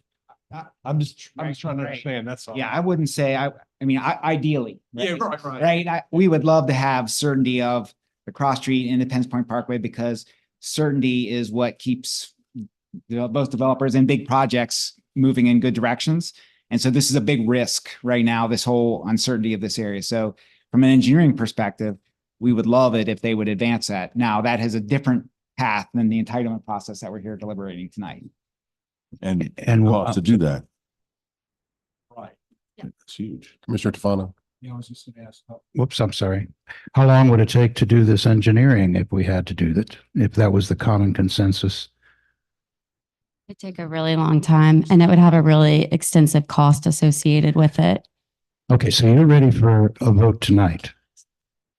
I feel like we are at the point where we have presented everything and feel really good about the plan that we have. The reservation that we have from the 2017 rezoning that was approved by the board, that sunset expires. That expires on 2027. So we're planning to extend the right-of-way reservation that we currently have on the plan. It establishes cross sections. We feel good about the development areas that have been identified. And I feel like we've worked a lot with staff, with CATS, with you all to try and get it to a place that works for everyone with the best that we can at this point within design. Well, I tried it last meeting and I'll try it again. And I make a motion to approve administrative amendment for rezoning 2017-664. Second. Town Manager Hall, did you have a comment? I did. Thank you, Mr. Mayor. I would just like to say that part of the job of staff is to look out for the long-range planning needs of the entire town. And so what staff has been attempting to articulate through this process is that CATS is far enough along in its design process to have the LPA, to have elevations, that we're certainly seeing conflict points in this area. And so we understand that Prophet Dixon feels ready to move forward, but from our standpoint, there are still outstanding issues. And what those specifically are related to the notes that you're now talking about adding. So to decline to have the interim use agreement between CATS, at the end of the day, this is something between CATS. If this is the right of way where they're going to go in, and this is Prophet Dixon, that is the owner, it's really best if the town is able to stay out of that. So whether it's a year from now or 20 years from now, that everything is worked out so that whoever the owner is of that property and CATS, they know who needs to move what, who's responsible for what.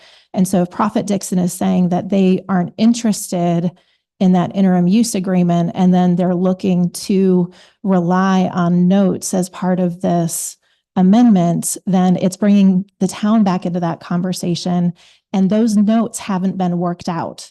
And so for the board to take action when you haven't seen those notes, and we don't know if we're in agreement with them, we don't know if CATS is in agreement with them, the ask would be to make sure that those notes are black and white on paper, that everyone is in agreement with it, that CATS is saying that that is sufficient for their needs, again, whether it's a year or 20 years from now.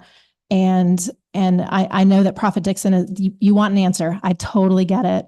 But these are known issues within the alignment. And so to take action before they've actually been hammered out, that's not something that staff can recommend tonight. If I remember correctly, when this came up, we were not talking about rezoning. We were talking about making an amendment to what was already proposed. And it was a small and an apparently relatively insufficient or insignificant shift. It wasn't a major challenge. So even then I wasn't challenged by it because it wasn't major.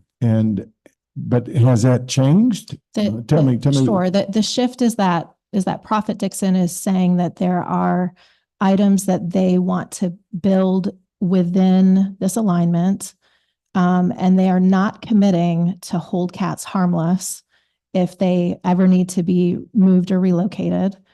And there are grade separation issues that we think we're closer. It sounds like we're closer to an agreement between CATS and Prophet Dixon of having a partially elevated, partially even platform for the station. So that one sounds better. I saw a handshake by Mr. Mock. So we're closer to an agreement between CATS and Prophet Dixon on that, but we still have not resolved what would happen to the items that are built within the right of way. And so this is an opportunity, if we want that hammered out now, which again, as long range planners, that's what we want to do. We want to preserve the right of way that's needed. We want to make sure that there are no encroachments. We want to make sure that we're minimizing costs that we can foreshadow.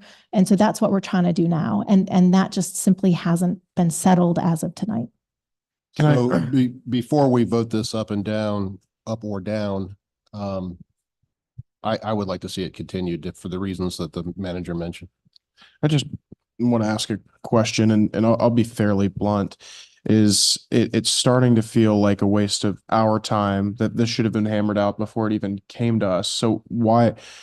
My frustration is, you say staff isn't ready. Well, why isn't staff ready? Why wasn't CATS ready? Why was Prophet Dixon not ready? Why is it brought to us to be the onus to make this hard decision when this seems like it could have been hammered out before it was even brought to us? And that's where my serious frustration for the entire situation is.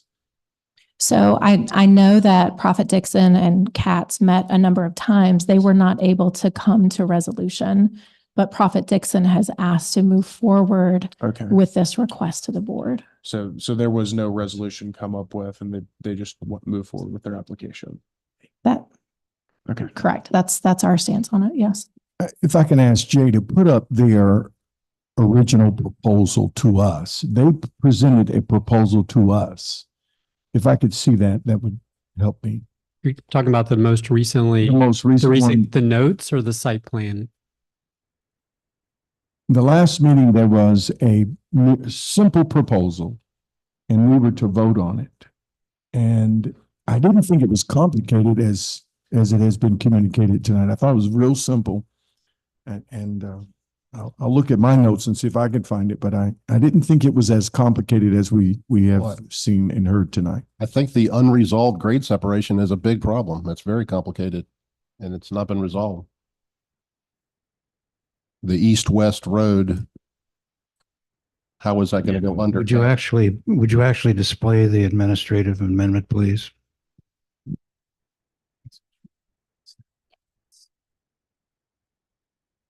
Mr. Mayor, that the east-west road is off the administrative amendment site. It's to the south.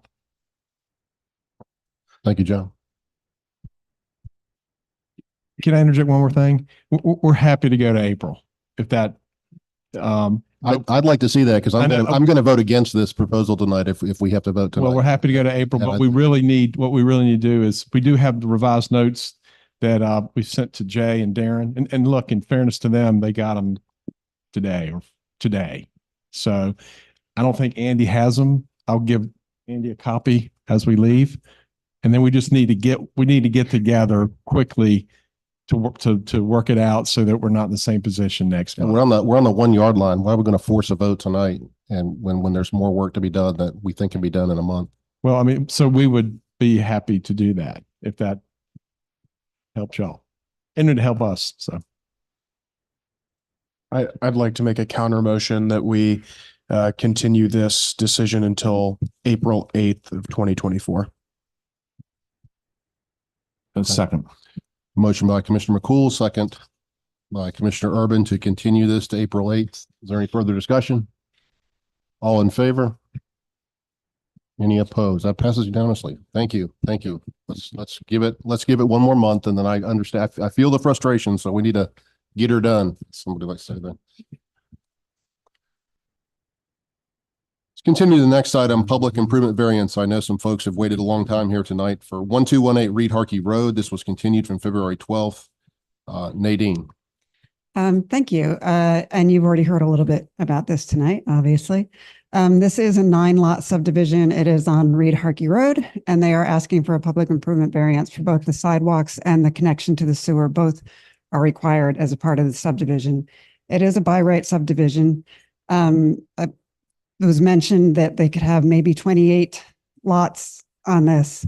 If you look at it, I just want to clarify with the R12 zoning, if you look at it purely in terms of it's about an 8-acre site, and if you divide that by 12,000 square feet, you'd get about 28 lots. But realistically speaking, they would not get 28 lots out of it by right, because we do have road frontage requirements, and they've got about the road frontage they have is about 9 lots worth. So if they wanted to do higher density, they would have to put a road in.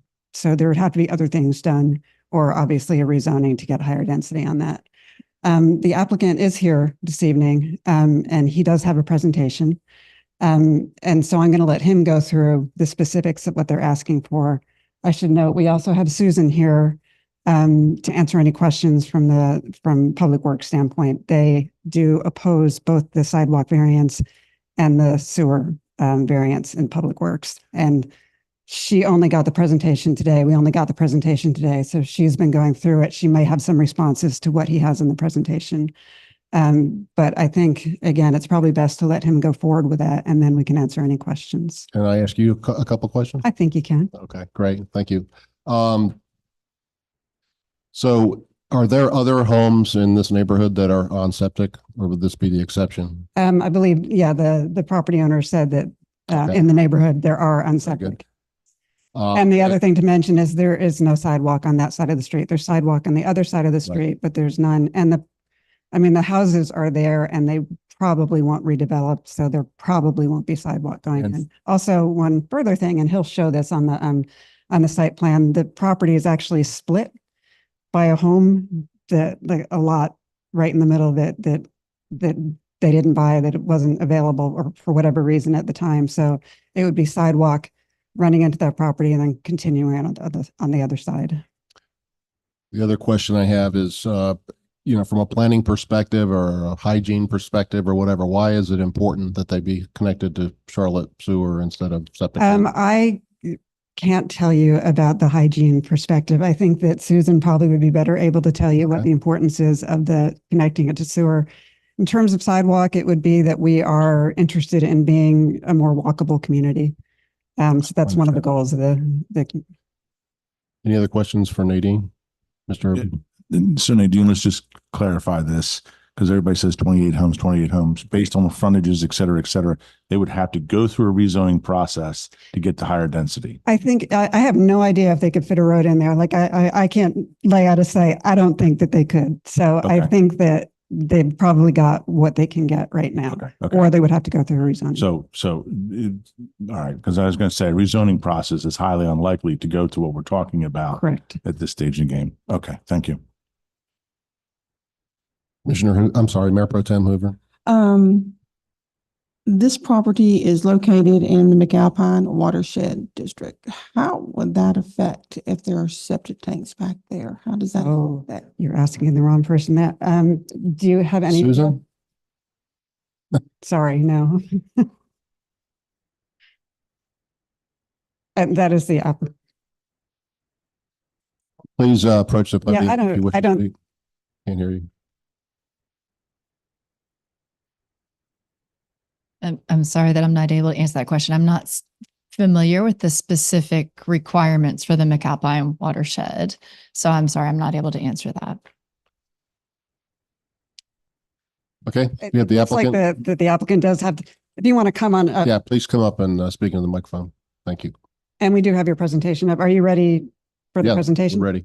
Yep. So just to address that real quickly, we'll have to get back to you on that. I'll double check with the engineer, but I don't believe that is correct. I believe the maps, the way they're laid out, McAlpine is on the other side of 51, and we're actually in the Catawba watershed. Okay, I don't know. Just when you go into Players 3G, and you hit the info on it, it says it's in the McAlpine watershed. Look at the PCO manual and the map that's in there, and what we've designed stormwater for. We didn't. It's designed for what it's supposed to be designed for. Put it that way. We'll have to revisit that just to double check and make sure. Why don't you go ahead and give your presentation, and then we'll go get some other questions from the elected officials. So, Mayor Pro Tem, commissioners, thank you for the opportunity to speak to you tonight, to introduce myself in this project. Thank you to the neighbors who have stayed out late and shown their support. We're overwhelmed at the support we've seen for this project. My name is Joshua Lester. I'm a 20-year Matthews resident, about an 18-year resident of this neighborhood. When Mr. Helms passed away and this 8+ acre property came up for sale, we got wind that the other bidders were all large developers looking to rezone. And we saw it as an opportunity to not only build a family home and stay in the neighborhood, but to save the character and history of this neighborhood. So with that in mind, the project that we are putting forward is 9 homes along the road, basically mimicking what is there already in scale. The idea being that they look like the first 9 homes on the road that were built. So, 1940s cottage type thing, a little bit larger in scale than the rest of the neighborhood due to the size of the lots. But Mr. Helms and his brothers were born on this property. Mr. Helms lived on this property for 75 years, farmed it, and died on this property. And we want to respect that history and respect the neighborhood, respect the farmland, respect the trees that are there, try and keep as much tree cover as possible, replant as many large native deciduous trees as possible. Basically blend into the neighborhood as if it's always been there instead of changing the neighborhood. In front of you are actually 2 separate variances, just, as a point we can separate those, but if you're okay with it, I'll go through both of them and give you the background and our approach. So as has already been pointed out, there are sidewalks across the street, all the way from Lightwood to 51, continuous. We are in full support of continuous sidewalks in a walkable community. I am in full support of connecting sidewalks where possible. I'm even in support of a fund to build sidewalks elsewhere. I'm not in support of creating orphan sidewalks that are an inconvenience to our neighbors, or in a fee in lieu of building those sidewalks that makes this project really not financially viable. The fee in lieu would be about $425,000, which is about 15 to 20 times what sidewalks would cost. So it's not about saving the money. It's about the fact that the sidewalks just don't make sense to the neighborhood here. We'd like to do some other things that do make sense to the neighborhood, that help support the neighborhood and slow down the traffic, on the road. The other issue, or there are some actual burdens, hardships here with the topography and the house along the road, the light poles, et cetera.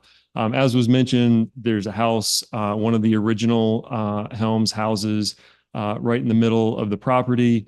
It, because of the time it was built, is very close to the road. The proposed sidewalks basically lead into their front porch. On the other two ends, on one end, it leads into someone's backyard. On the opposite end, it leads into someone's side yard. Again, as was said, this road and these neighborhoods have been developed for decades. It's all single family established homes. The chance of a developer buying all this land and redeveloping it is not very likely in our lifetimes. So we really do think these would be orphan sidewalks. We would also, have some hardships in elevation change and weaving in and out of Duke Power's poles. Just as a background point, we've worked with Duke Power, looking at moving the poles, looking at where sidewalks would have to be. They have refused to move any poles. A lot of these poles have actually been replaced recently. And if they were to move, the overhead power lines would impact the house that sits in the middle. So the poles can't be moved any closer to the road. They're not willing to move them any further away. That would put proposed sidewalks 15 plus feet into the proposed front yards, which we see as an issue. Again, or I guess I didn't blatantly point it out.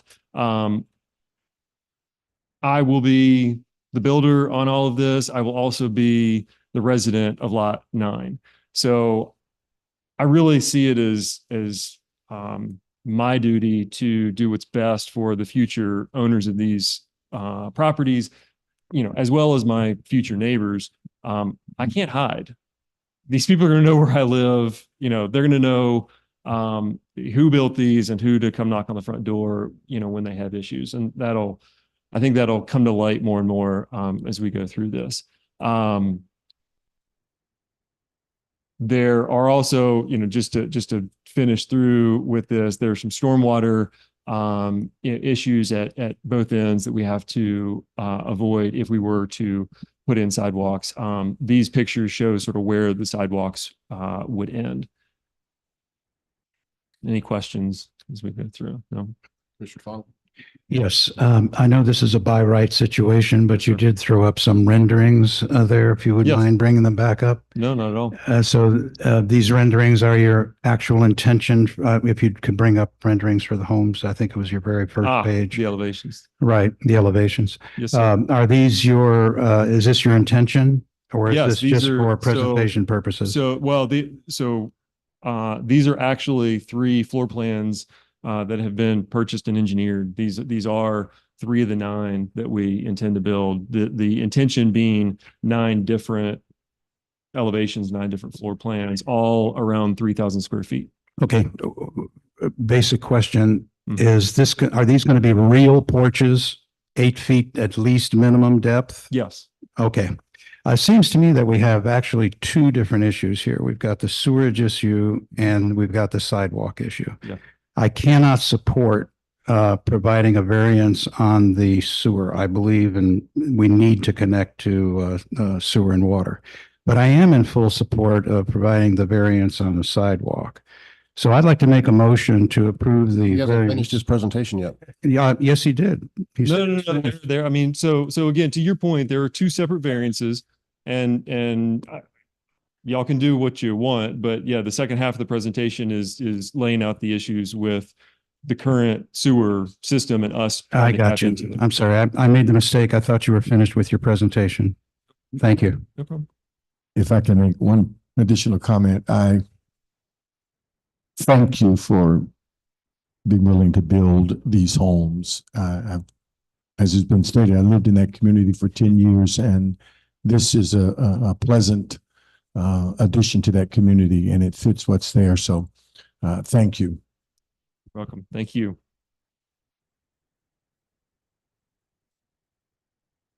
So onto the sewer issues, I'll lay out, bear with me, and I'll lay out some of the current situation and what we've been asked to do and what hoops we've jumped through, and then ultimately what we're proposing. Years ago, sewer was brought through. You can see faintly on this, the red line here and here is where the current sewer is. It is across the street on the other edge of the street, which means any connection to it's going to be tearing up the street. Because of the topography here, there's actually one lot that doesn't have access to the sewer that we'd have to, play some games to get connected. It runs one direction up the street and the other direction down the street. There is also sewer near the senior center back here, and in the neighborhood behind, there is sewer in the road, the neighborhood that downhill from us behind. The planning board asked us to, revisit this and look into connecting to sewer behind. We've talked to Charlotte Water and looked at just the engineering practicalities of connecting back there. Charlotte Water requires 20-foot easements. There's like 35 feet between these houses behind us.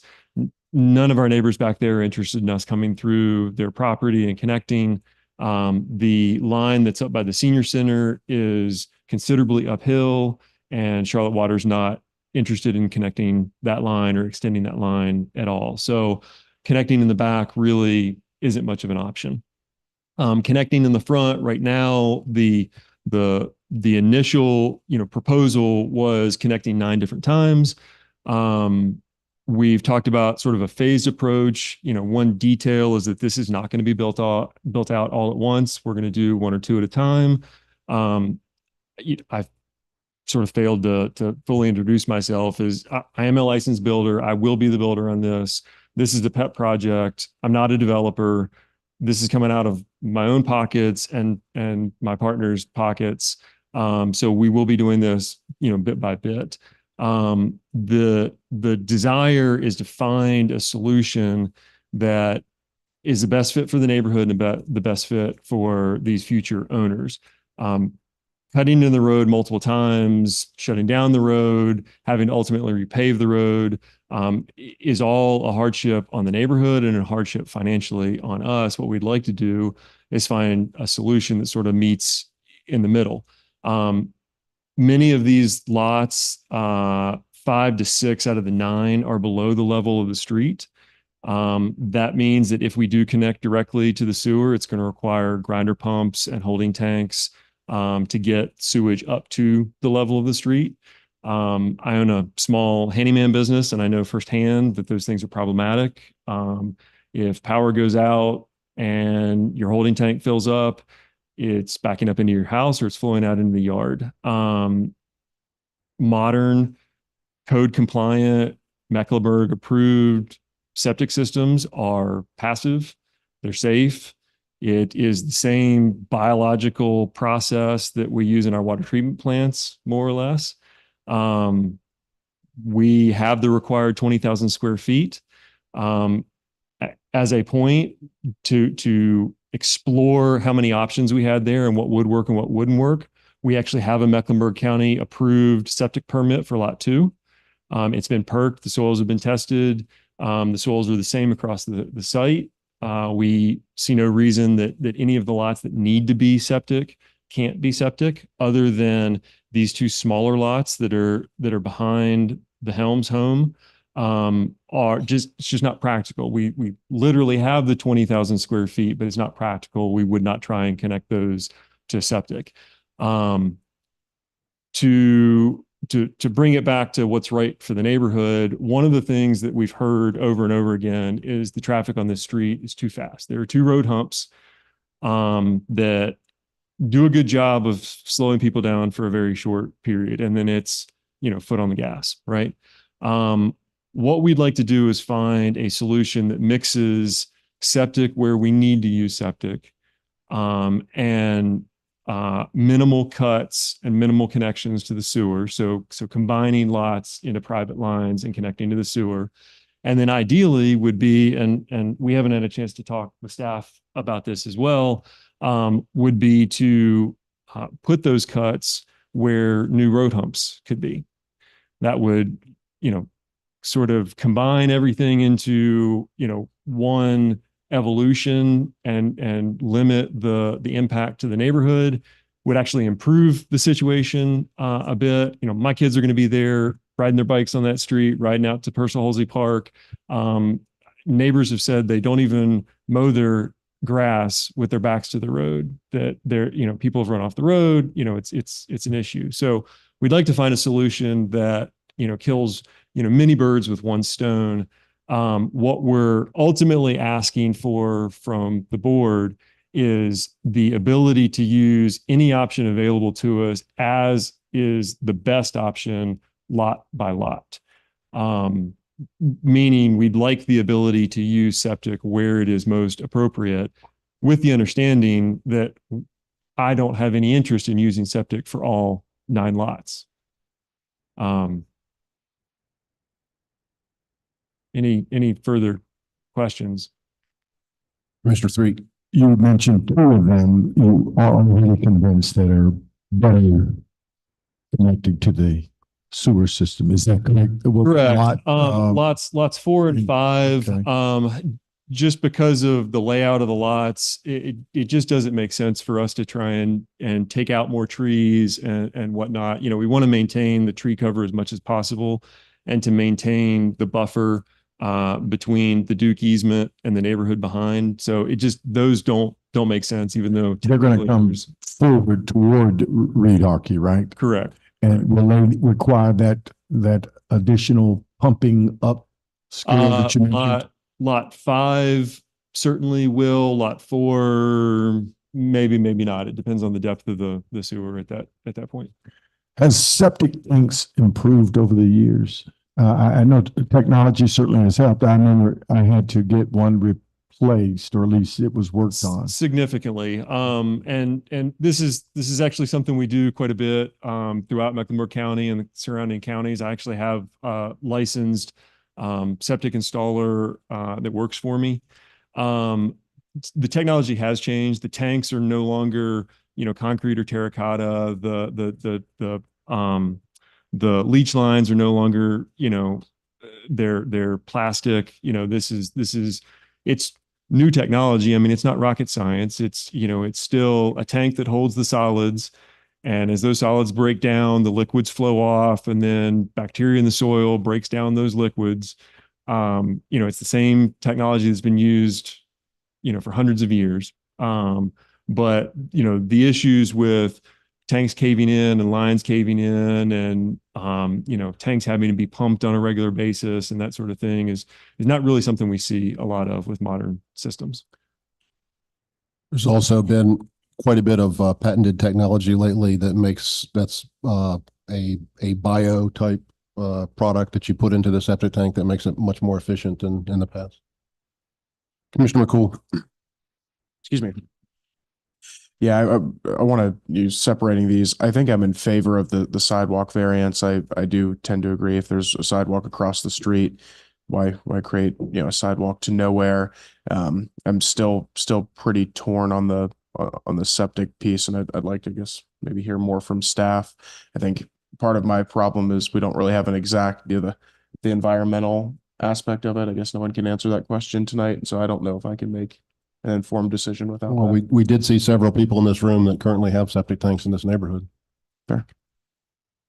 And if y'all would like to see the approved septic permit from Mecklenburg County Public Health, I mean, they're not going to approve something, in my opinion. I mean, I don't, not making your mind up for you, but they're not going to approve something that is an environmental issue. Oh, thank you. Just want to add one thing. And in our ordinance, it says that if the lots are on septic, they have to be at least 20,000 square feet, and each of these lots is above that. Okay. So, and the other thing I wanted to mention is that this came up really last minute as Jay and I were talking today, talking about the sidewalks.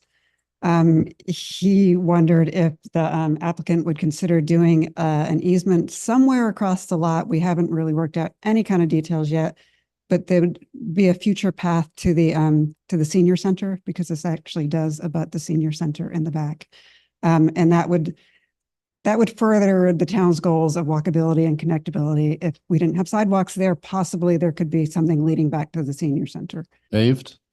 Well, again, this is really just came up last minute, and it was just an idea. And I only asked him, is this something that you would entertain? And he has questions about it, but said, yes, that's something that you would at least consider. Yeah, just to flesh that out a bit more. I mean, it is something that we would entertain. In concept, I'm completely, in approval of the connectivity of it. Just to point out some issues, the area that makes the most sense is along this right-hand side. Obviously, so what was suggested was a 15-foot easement that affects the house that's there and or the other properties quite a bit. To move forward with this plan without bringing in any cul-de-sacs or anything, we're sort of on the limit on some of these lots of the road frontage.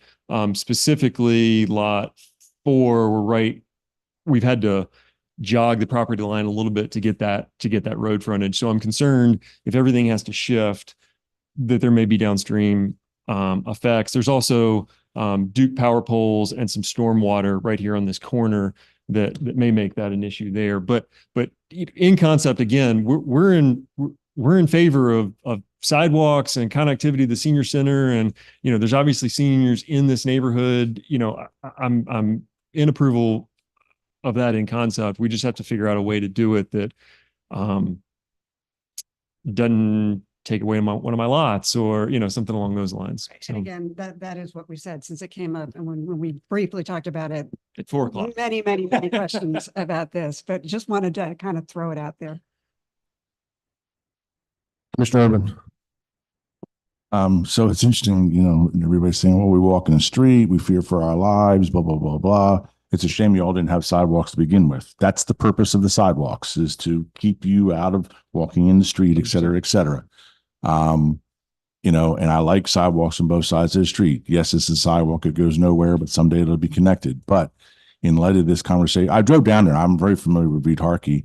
That's fine. You don't want sidewalks in that particular location. You got one on the other side of the street. It's accommodated. That's fine. But the bottom line is you're doing a very nice development and you're chipping away at those amenities that sell the homes, the connectivity and things like that. But let's say the sidewalk's off the table. What's the cost of the home? The sales price based on comps in this area is probably in the 700s. Okay.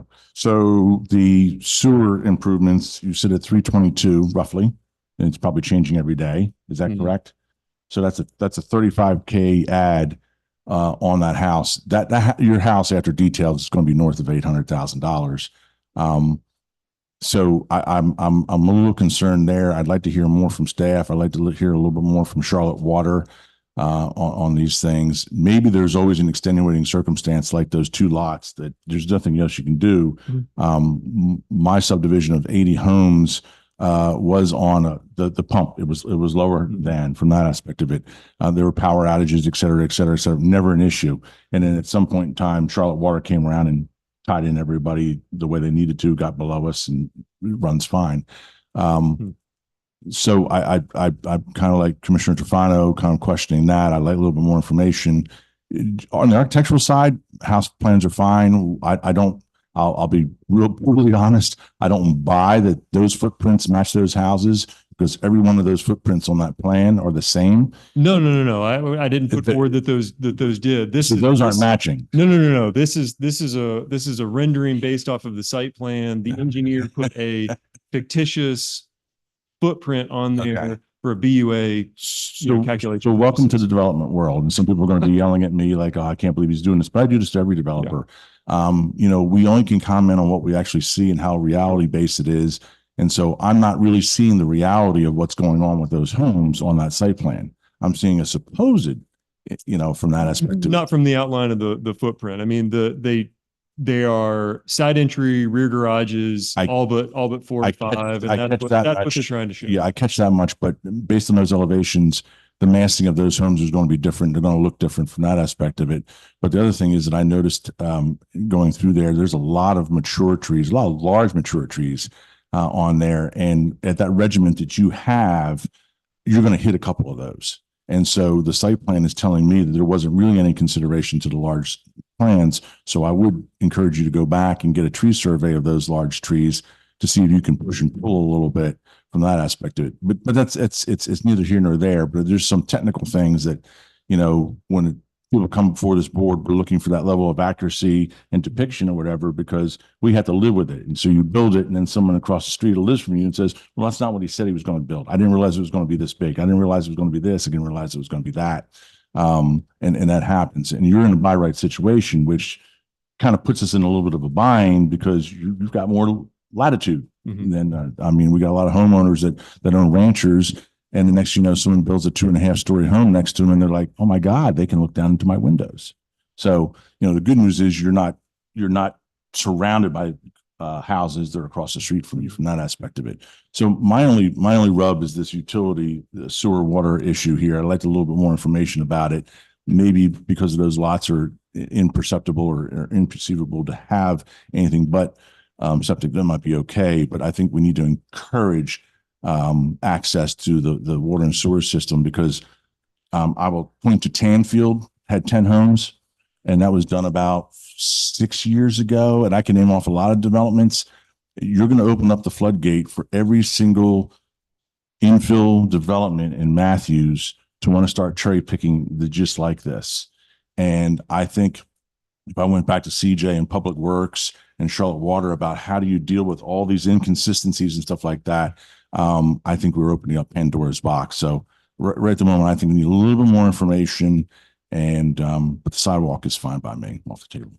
Commissioner Urban, can you articulate what you'd like to hear from Charlotte Water? I don't, we could try to get somebody to come to another meeting, or we could run some questions. Yeah, I like the understandings of the septic and water lines and tap fees and the whole connectivity aspects of things, and what this does in the bigger picture, because we're not a rural town any longer. We're an urban environment from that aspect of it. And to say that people don't have pump stations, et cetera, is not true. It's done all the time. And we have most of the land left isn't really great land from that aspect of it. You going to say anything? Yeah, just to address what you said about this is opening up to again, our ordinance says you have to have a 20,000 square foot lot, and most people are not going in here with infill developments with 20,000 square foot lots. So I don't think it's opening it up that much. Yeah, and I get it. I understand that. And we get a lot of developers that, you're dialing in numbers, et cetera, but I also have to think about, I guarantee I'll get a call tomorrow. I've got an infill lot. I can put 5 or 6 homes there, all on septic. Don't have to tie this, don't have to do that. And then what do we do from that aspect? So I'd like to literally sort of understand more the implications from that. I know technology is great for septic systems and getting better, because that's someone living out in the boonies. They got gray water and they got septic, et cetera, and they're off the grid, so to speak. So anyway, there's I don't know, tens of millions of septic tanks in the United States, if not 100 million. And that's true, but there's also the PFAS thing and all this kind of nonsense and groundwater leaching and whatever. So maybe because we have tens of millions, it's not such a good thing anymore. Is there a consensus of this board to allow the variance for the sidewalk? Will somebody care to make a motion? I will make that motion again. I make a motion to approve the public improvement variance for the sidewalk pursuant to section 155-712 as presented by the applicant. Second. A motion by Commissioner Tofano, a second by Commissioner McCool. Is there any further discussion? All in favor? Any opposed? That passes unanimously. So you're off the hook on sidewalks. I think maybe, Thank you. Can I address Mr. Urban just real quickly? A piece that we discussed with the planning board that didn't include with you. Staff and myself and the engineer have worked with Charlotte Water. The initial plan, the initial proposal by us and staff to Charlotte Water was a parallel main along Reed Harkey. That was turned down by Charlotte Water. What they would like to see is for us to tap in. They are okay with either 9 taps or a fewer number of taps. Obviously, they're larger taps, et cetera. And again, what we're wanting to do is that combination of sewer and septic as, is appropriate, working with Charlotte Water. So it sounds like, but there's still conversation going on as of this afternoon with staff on these things. So this all hasn't been vetted out completely. Well, that seems to be the way these things go. We talk at 4:00 on. We'll see, but we don't like that. We like to have, it's like the rail line. The guy's like, we need decisions. Trust me, I don't either. This has been 2 years of kicking the can down the road for a by right neighborhood. So Becky, do you have good information for what staff needs to provide for? Actually, Adam, I just spoke to Susan. Her main concern about the septic were those 2 lots that he's already saying that you think he needs to connect. So that was Susan's primary concern. Okay. The entire thing was. I personally don't have a problem with the septic. I think I'm fine with it. So is what you're saying. But I think that addresses the issue that she had, and here she comes. She can speak. So that addresses because what I was going to say, if that's a moot point, then staff would be willing to recommend accepting the variance.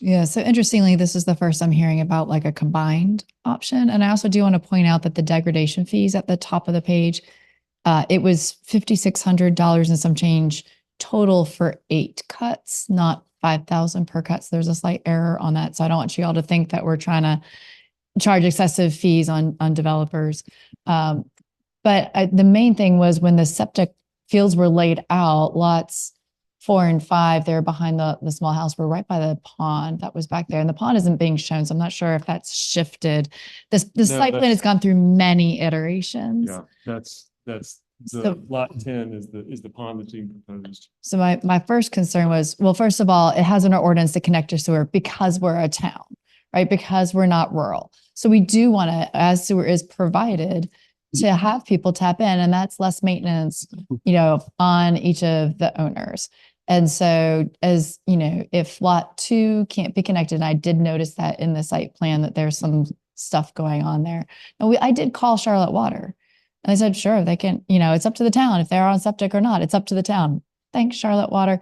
But that's true. That's true. It's our ordinance that's saying it needs to connect. So Charlotte Water provided those options that we previously discussed, going downhill, where are the manholes downhill, the 20-foot sewer. So we have contacted Charlotte Water, and they have provided options. The easiest one is still to do the cuts across the street that do cause some degradation to the pavement, some inconvenience, as do all cuts across the street for this type of development.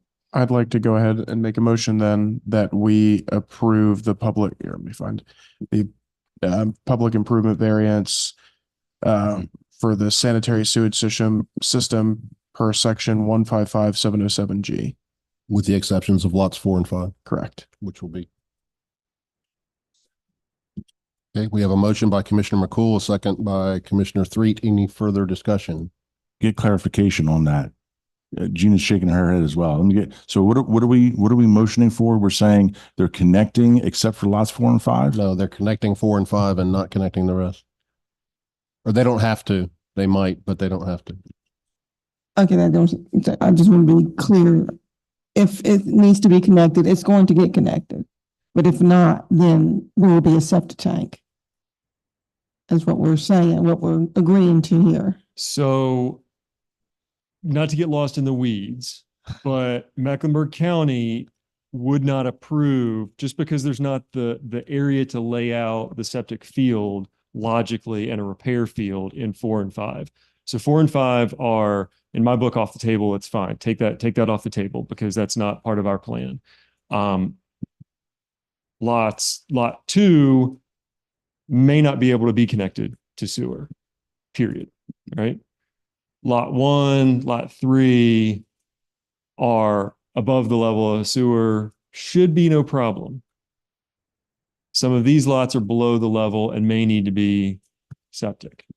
So what we're asking for, and I think what was put forward, is allowing us to do septic on all lots but 4 and 5. And I think we're in agreement with staff. Options. And giving us the option to do what is appropriate on the others. Okay, because I have no problem with the septic tank. I'm on a septic tank, so, and then I do know when you get a lot of rain, but that will be the owner purchases, that will be up to the owner. So I just want to make sure I was clear what we were understanding septic tanks and sewer line. And let's also be totally clear that the point was made earlier that this is an anomaly, that we have lots this large. There'll be very few developments with lots this big built, in my opinion, or because they're simply just not doing it. So you have to have 20,000 square feet for the septic. So Commissioner Tofano, you had a comment? Yes, I have a question for the planning board. You recommended denial on both of them. Was the denial on the sewer unanimous? 5 to 1. We had 6 members at that meeting. Okay, and what about the vote on the sidewalks? 3 to 3 Okay. on the sidewalk. We only had 6 members at that meeting, so. Yeah. So when they were discussing at planning board, they did not have this plan in front of them, so they weren't just. It was an all or none. Options. Yeah, it was all or nothing on As that. far as the sewer goes, it was all or none. He wanted, a complete break from the sewer, in other words, septic on everything. This has been changed since it came to planning board. Well, I don't know if it's proper to ask this question, but I'll ask it anyway. In light of what you've just been exposed to, would that have changed your vote, you believe? I can only speak for myself. I don't want to speak for the other 4 who voted against the sewer variance. What would your mindset be if you knew this at the time you were voting? I probably would not have changed my mind because personally, I was concerned about creating a 9-lot subdivision that did not hook up to sewer. And I'm concerned here, as Mr. Urban mentioned, that when you start taking development saying this house can be sewer, this one can't be, you are really creating a nightmare in the planning process down the road. I agree, and that's the reason I made the statement initially that I would not support the approval of the septic tank variance. Once again, I don't want to speak for the rest of the board because this was not presented to them, so I can't understand. really say what they would have done. I understand. I'm sorry, can I press on that a bit? What is the big issue with planning going forward if a couple of these houses have septic? I don't understand. Well, it just means that every time we get into a development, we're going to be facing an issue of, I want these, and it could be a 9-unit development, could be a 40-unit development. But they have to have 20,000 square feet. Right, yeah. Now, how many of those are we going to have? It's once again, it really depends on the land that's left. Let me call the question. We have a motion made in a second. Is there any further comment? All in favor? Any opposed? That passes. You're going to deal with inflood of other petitioners. Passes 5 to 1 with Commissioner Tofano in opposition. Mayor Pro Tem, Commissioners, thank you very much. Does anybody really need a break? I'd like to go through really? Let's make it quick. I've got a dog that's going to be doing some sewer action in my house. If I get home pretty soon. Let's take a 5-minute break.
To change the zoning from R20 to B1CD on that certain property designated as 10600 Monroe Road and further being designated as tax parcel 213-01238 to allow for veterinary clinic use. This was a continuance. What? Sorry. Darren, go ahead. Thank you, Mayor. Right, so this is for Matthews Animal Clinic Annex.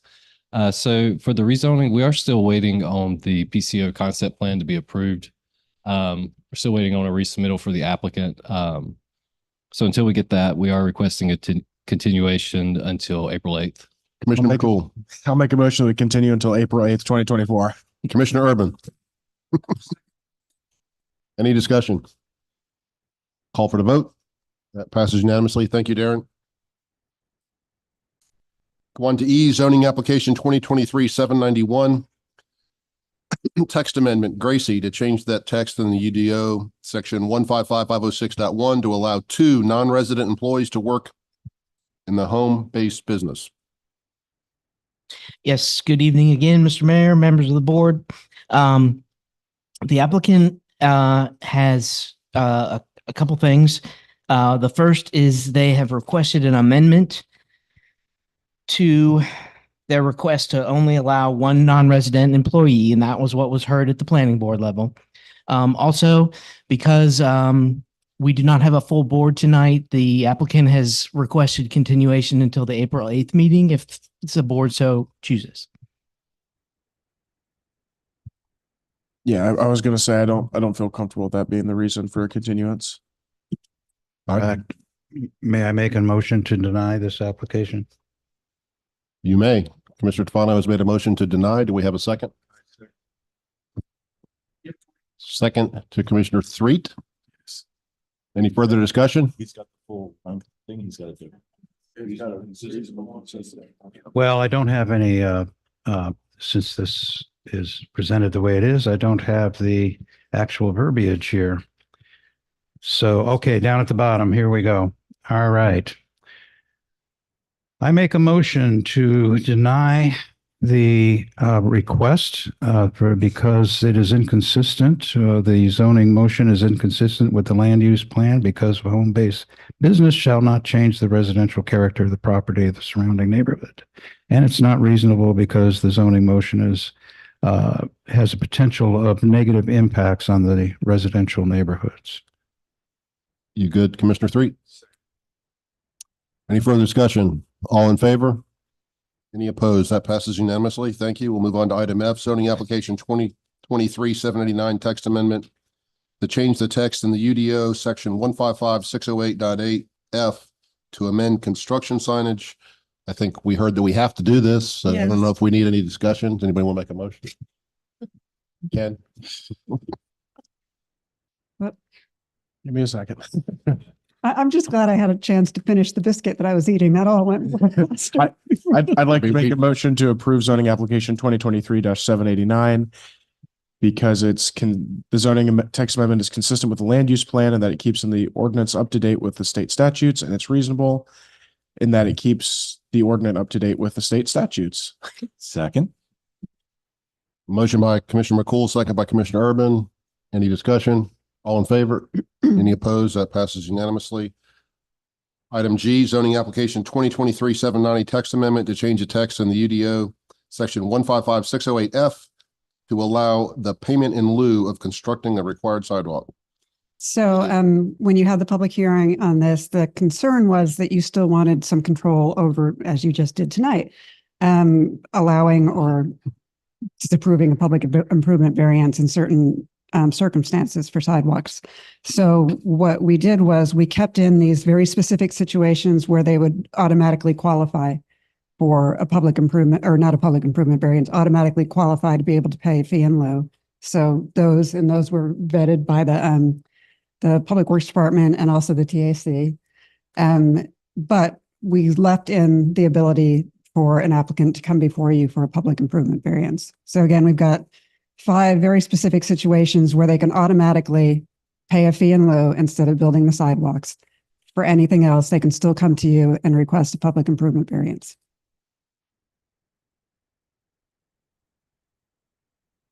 Commissioner McCool. I'd like to make a motion that we approve.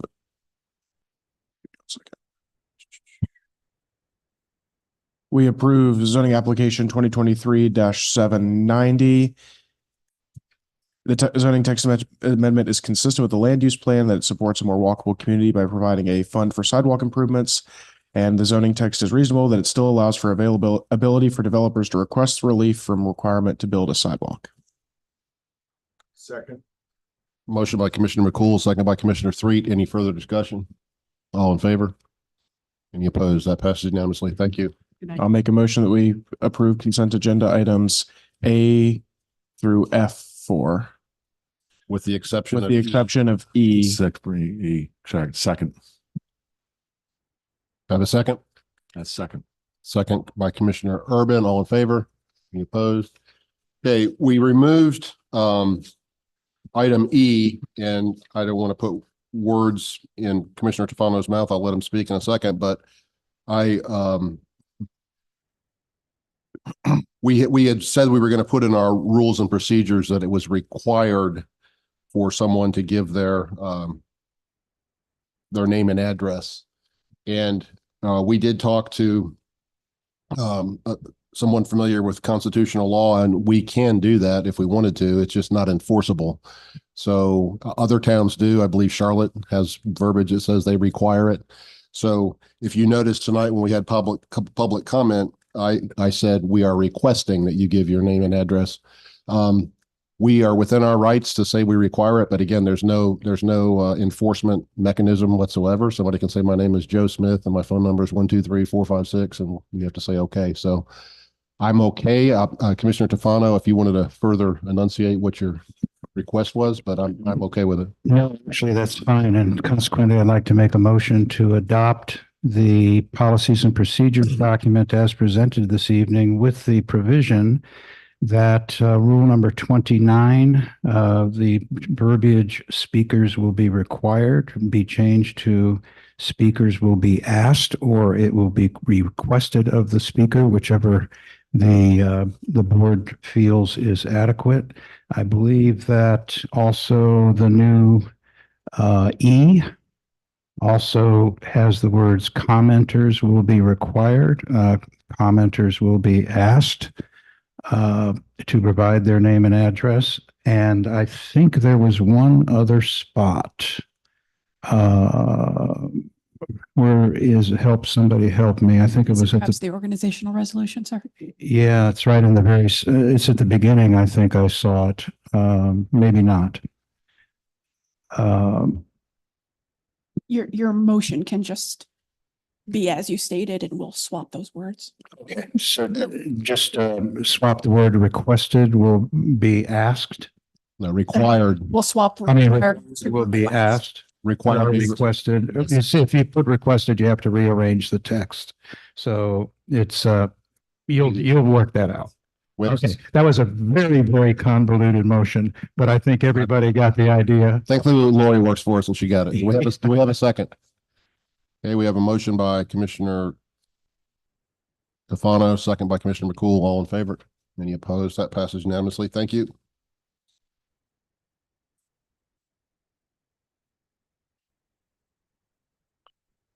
All right, Mayor's report will be pretty brief tonight. I want to give a shout out to our town manager, Becky Hawk, and her great job in finding and convincing to come here our new police chief, Michael Claseri.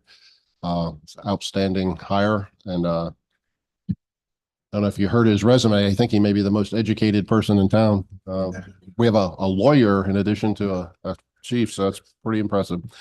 Secondly, I'd like to mention that at Crestdale teacher Joe Driscoll, who was a social studies teacher, died yesterday. And there's been some grief counseling for the children, et cetera. So we want to be mindful of Mr. Driscoll's family during this difficult time. I don't know. I understand it was unexpected from some sort of medical complications. That's all for the mayor's report. We'll go to the town attorney's report. No report, Mayor. Town manager's report. No report. All right, I'd like to go into request a motion be the go into closed session pursuant to North Carolina General Statute 143-318-11A4 to consider acquisition of real property, you know where my mind is. To include the mayor, board of commissioners, town attorney, town manager, assistant town manager, town clerk, and planning director. So moved. Second. Motion by Commissioner McCool, second by Commissioner Urban. All in favor? Any opposed?